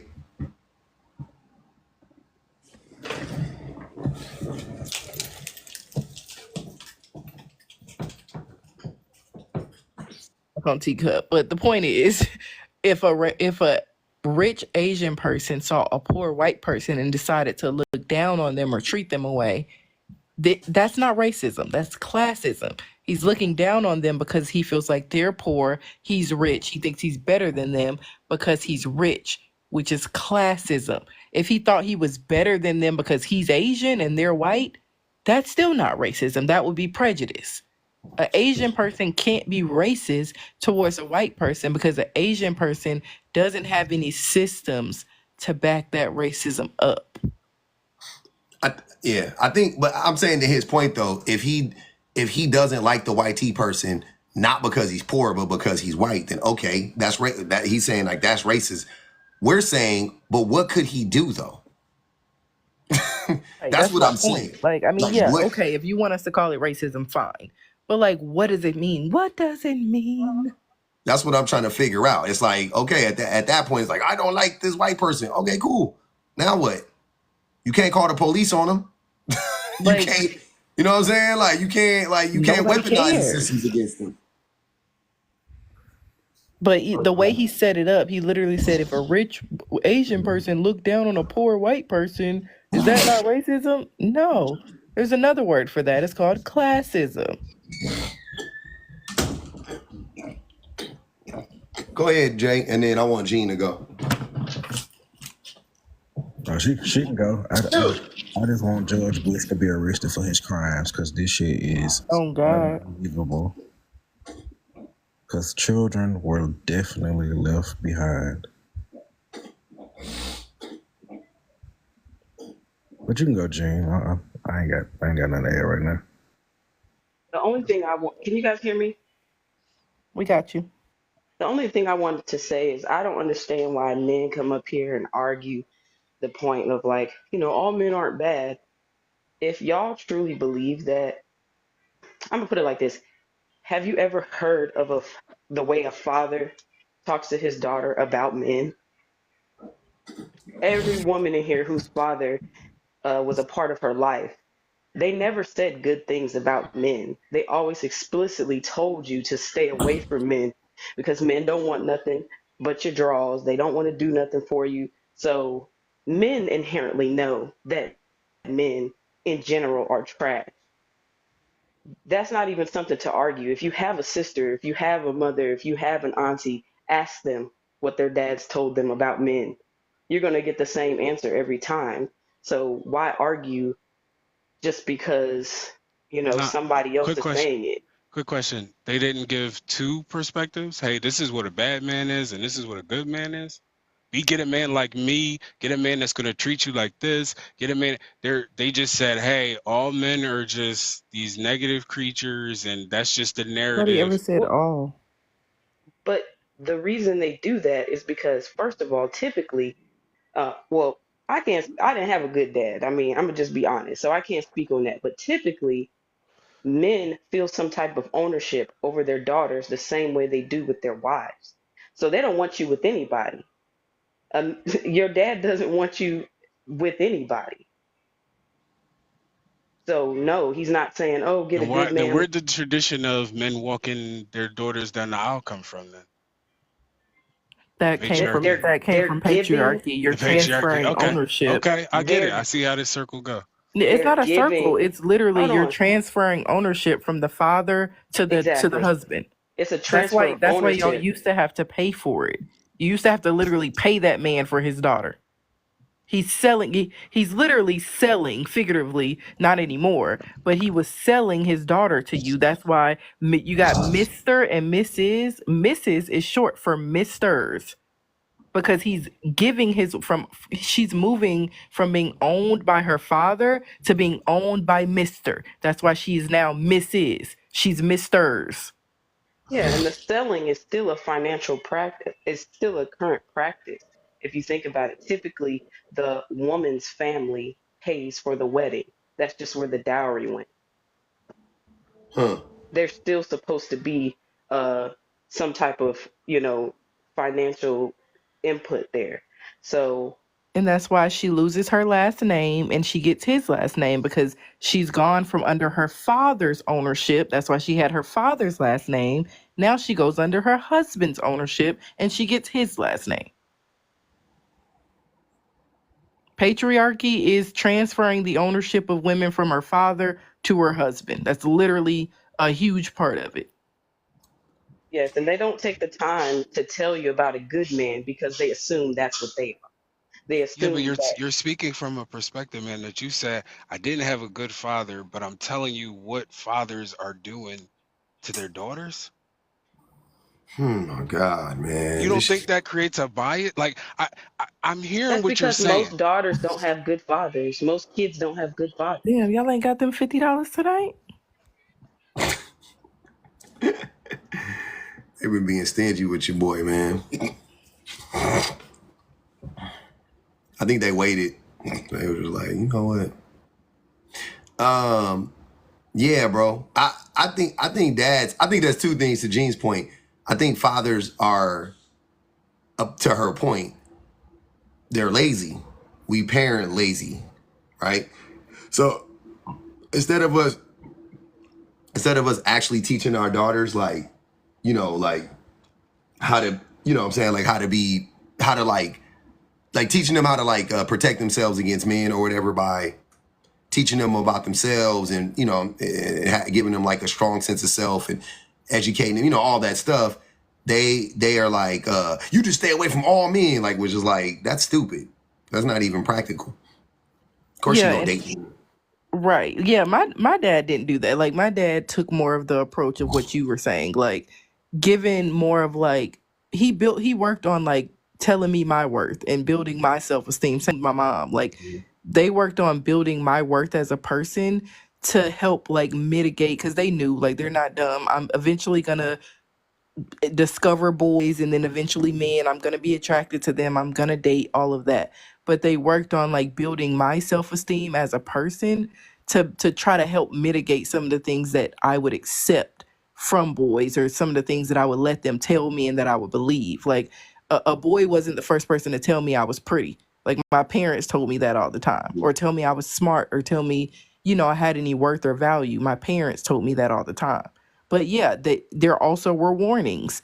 And dads do warn their daughters and let them know that, like, hey, men can be manipulative. Men can, you know, tell you something because they want to get something out of you. And it's usually just one thing. And you got to be careful of that. And yeah, fathers do warn. Like, if this wasn't a thing, why do you think there's a whole culture of like, oh, when you come to pick my daughter up for a date or for prom, let me come out with a pew pew and let me intimidate you and let me. Like, there's a reason that's a whole running joke and that there's a culture of that. And you think that culture is the majority? This nigga, man. I'm just asking. My nigga. It's a stereotype, and Oh my stereotypes usually God. come from reality. A stereotype usually comes from reality. Some way, absolutely. They're not just Going stuff that people are pulling out of their head. circles. Okay, I would agree that some stereotypes are based in some truth. To say that across the board fathers are lazy, she just gave an example of a father who I would assume that's not We're considered lazy. never talking He about is. all. We're never talking He about was You definitely all. said lazy. most. Most is Yeah. Yeah, crazy. don't exclude my daddy. He was definitely lazy. Well, why is that? Why is that crazy? Why is that crazy to think that most fathers are lazy? Because you don't have anything, like, where is the basis for it? Like, where like I hear what you're saying, but to say that's like me saying, hey, if I give an opinion, y'all have every time I've said something, I don't think most, nah, you're wrong. Okay. If you're saying that most are lazy, most ain't shit, most ain't this, most ain't that, like I can't agree. I can agree to a percentage. To say most is crazy. What It does would it be make Okay. you does it make you feel better if it's a percentage so you can put yourself in the better half of that? Is that what no, I don't need to put myself in there. This is not something so for what my so own what's ego. it to you if it's most or if it's a percent? What why do you because you keep going back to that. So you think it's the majority? You've said that 70 times. Why do you need that? Like why do you need it not to be the majority? What does it do for you? Because on the flip side, if we're being fair, the majority of people, whether it's men or women, you could look at certain situations and say, hey, some people do this, some people do that, some people make bad choices. The narrative that y'all pushing in here is it's all anything negative, man, anything positive, woman. To say that all across the board, that no matter what men have done for the good or the bad or whatever, we What have still men come done? back to What have men done? gotten us to this point in society, good Which or is where? bad. Which is hold on. Which Very is hold on, y'all. horrible. Hold on, y'all. Which is where? Where have men gotten this? So on a very basic level, if it was all so terrible in war, we wouldn't be here in 2024 having this conversation. Say what? So we've survival. Let's just say on a basic level, they have done enough to get us to the point where we have a people where we could be sitting here having this conversation. Let me ask you. They've created. Hey, no, that's not true. But aside from that, though, do you think? Let's just play this out, right? Let me ask you a question. Let's say that men weren't greedy, egotistical, violent things, right? And let's say that men were generous and caring and, all these virtuous things, right? What do you think society would look like? Do you think war is necessary? Do you think famine is necessary? Do you think violence to the extent that we have it now, you think these things are necessary? You think inequality is necessary? You think these are just necessary things that just need to exist in society? Like, I think they're a byproduct of different issues. If I have a the difference issues that I described. yeah, but if you talk about the issues that you described, war is a byproduct of not being able to resolve a conflict. Everybody, ego. as y'all said, Yeah, it's a byproduct of ego and greed. So let me ask you a question. Is there enough food on this planet right now? Do we have the resources finally? Because this wasn't forever, right? So if you want to say men did a good thing, okay. Men have worked out a way to be able to feed everybody on the planet. Is that safe to say? yes, Yes. Is everybody on the planet fed? no. So what's more important to you? What makes more sense to you? What makes more sense is everybody should be able to eat. Exactly. So what the fuck have men really done? If men have created, No. Wait. This is my only dispute with that is nobody cares. We did it, Joe. Sorry, Trey. Not sorry. Not sorry at fucking all. I love you though, man. Thanks for coming up. You stuck it out. You thugged it out. You stuck it out. You thugged it out. And I love you for that. Keep God in your life. I can't stand you. I hope to never see you again. Why say Trey, come back tomorrow, man, or pay the $100 and come back up tonight. Don't let her discourage you. I'll see you tomorrow, man. Man. Don't let these people run you off. Don't let these people knock you off your square, Trey. You was spitting. You was spitting on your phone. My kids now lower because of that half hour. That shit was mind-numbing. I wish Trey mama was pro-choice. I'm not gonna hold you. She should have went to the chop shop. He said he was a byproduct of an SW. Oh damn! I didn't clock that too. I didn't hear that. I heard it. He kept going back to the OF girls. I wanted to explore that so bad. Damn, that actually makes a lot of sense. But never mind. She should have got that scoop, so we wouldn't have to deal with that shit today. Oh man, that was wicked. Why you sending me your therapist bill? Don't do that. Keep that shit. I do not need it. Like, oh my god, he got the gaslighting like it's expert level. But it was bad though. It wasn't even. Britt, you got an echo. Britt, what's good with it?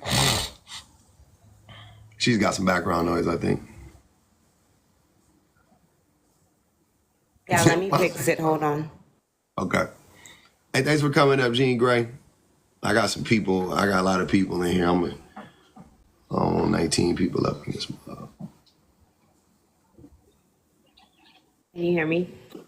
Yes, ma'am. All right. Hi, everybody. I had so much to say when he was up here. I don't even know what to say now. I feel like he just kept talking himself in circles, and I just had some questions for him. I always have questions for the men, like, I always want to know how many men they date since they know so much about our experiences. That's always my main question. Mm-hmm. I was really curious. They'll never tell you their body count. No, I don't even ask men that. I don't care. I don't want to know, actually. No, What? I'm talking about the men that they date. I'm saying you'll never know how many men they date. Don't ever do.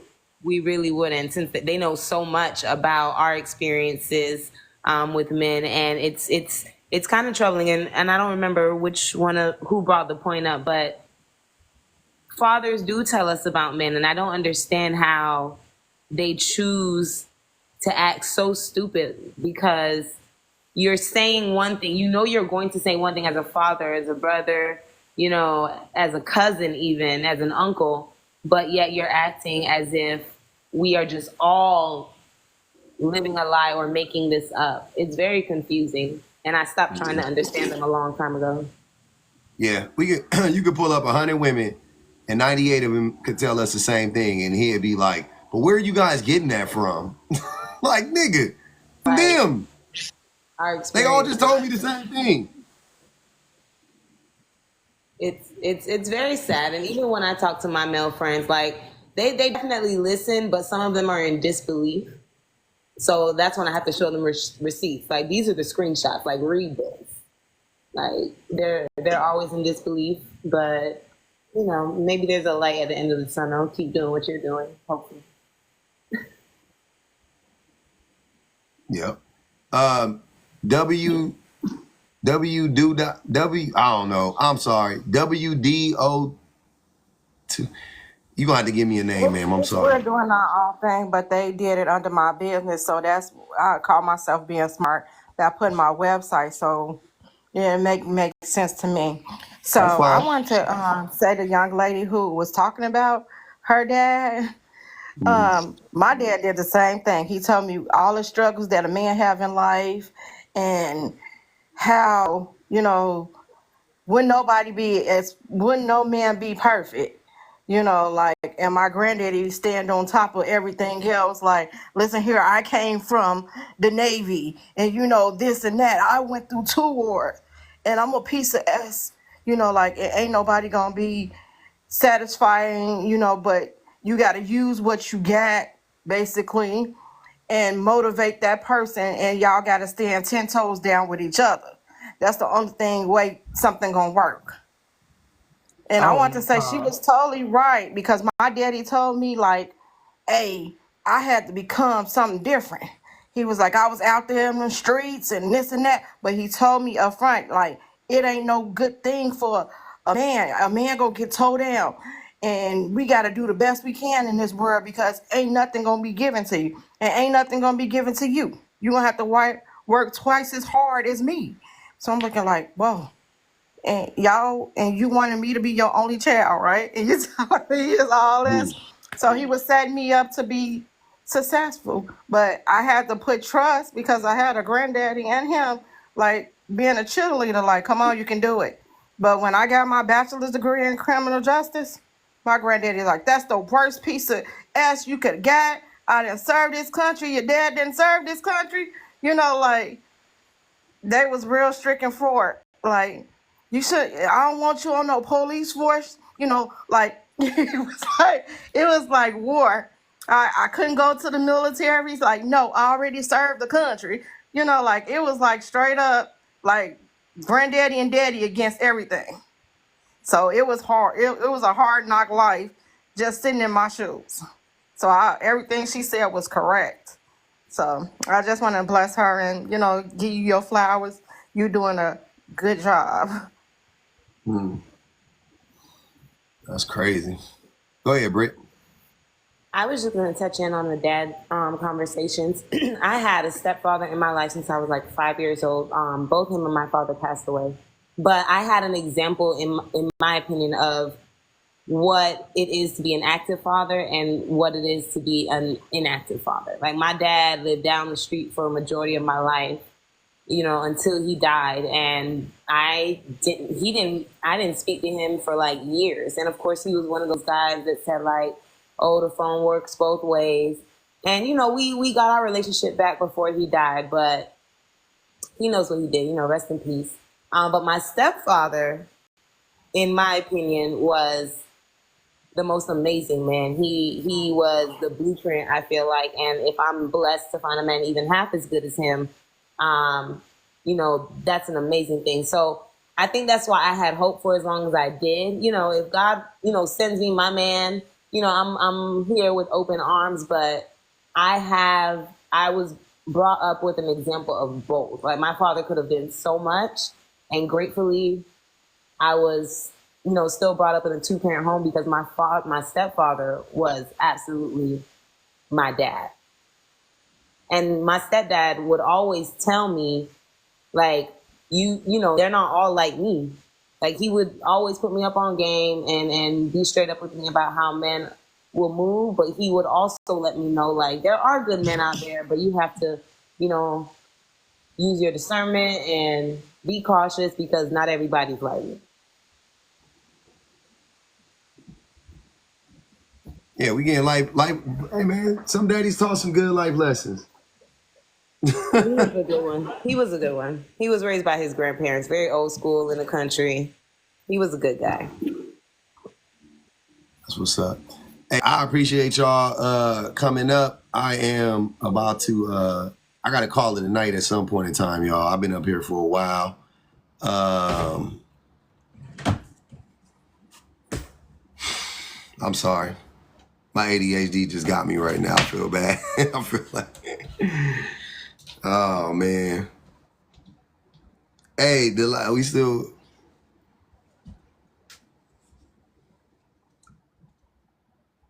I'm still on the YouTubes. If y'all want to go over there, that live's still going. I think it's about to be over though. I think it was like 2.5. It's probably about another hour left. We did it, Joe. Hey man, shout out to everybody that stayed with us, man. We tried it. Hey, we spun the block. We started about 5 lives today, 6 lives. I started 2 on the backup page, 1 on the backup. Shit crazy. We on the back of the back. I don't feel bad, actually. I mean, I'm tired, but I don't feel bad. I gotta go. See, I gotta eat still. We about to watch TV. We about to watch episode 8, I think. Love is Blind.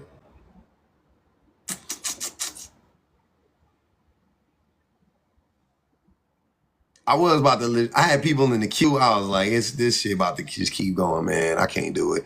But we did it though. Look, we had 164,000 likes.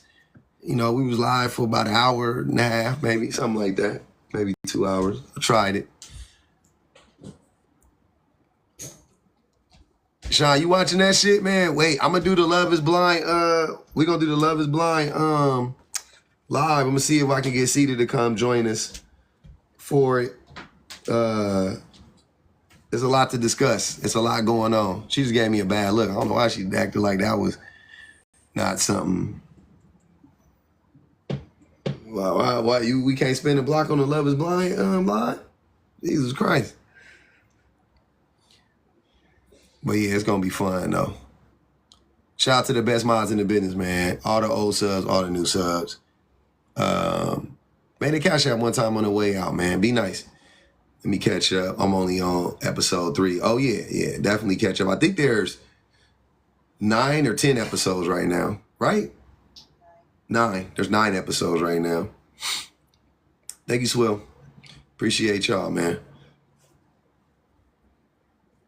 It was a long night, but we got through it, man. I appreciate y'all. I'll see y'all tomorrow in the morning, though. How does she watch TV with us being so loud? She's not watching it right now. So I'm about to get off of this, and then we're going to watch TV. That's what's about to happen. We're going to lay down, about to lay down. And Love is Blind, what? Got my blood pressure high. See, that one dude lied about his looks. Yeah, we're going to need to talk about all of that. As soon as this season finish, man, I think I'm going to set it up and let's have a little discussion. I am tired, to be honest with you. I am sleepy. I don't like going live late. It drains me. Do all the things, y'all. Definitely, Lux. Definitely.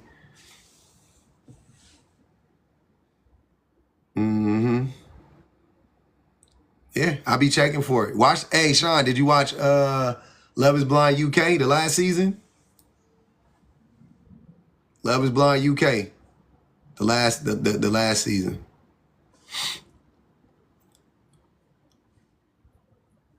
You see it as reality? I don't know. Yeah, this one's a DC one, Kai. Mm-hmm. Yeah, you gotta watch that. No, mate. Oh my God. Yeah. Yeah, this is the DC one. This is the DC one. There's some diabolical shit already happening in that motherfucker. I'm like, damn. You might run into some of these dudes. I'm getting off, Reese. I'm done. I'm just wrapping up right now.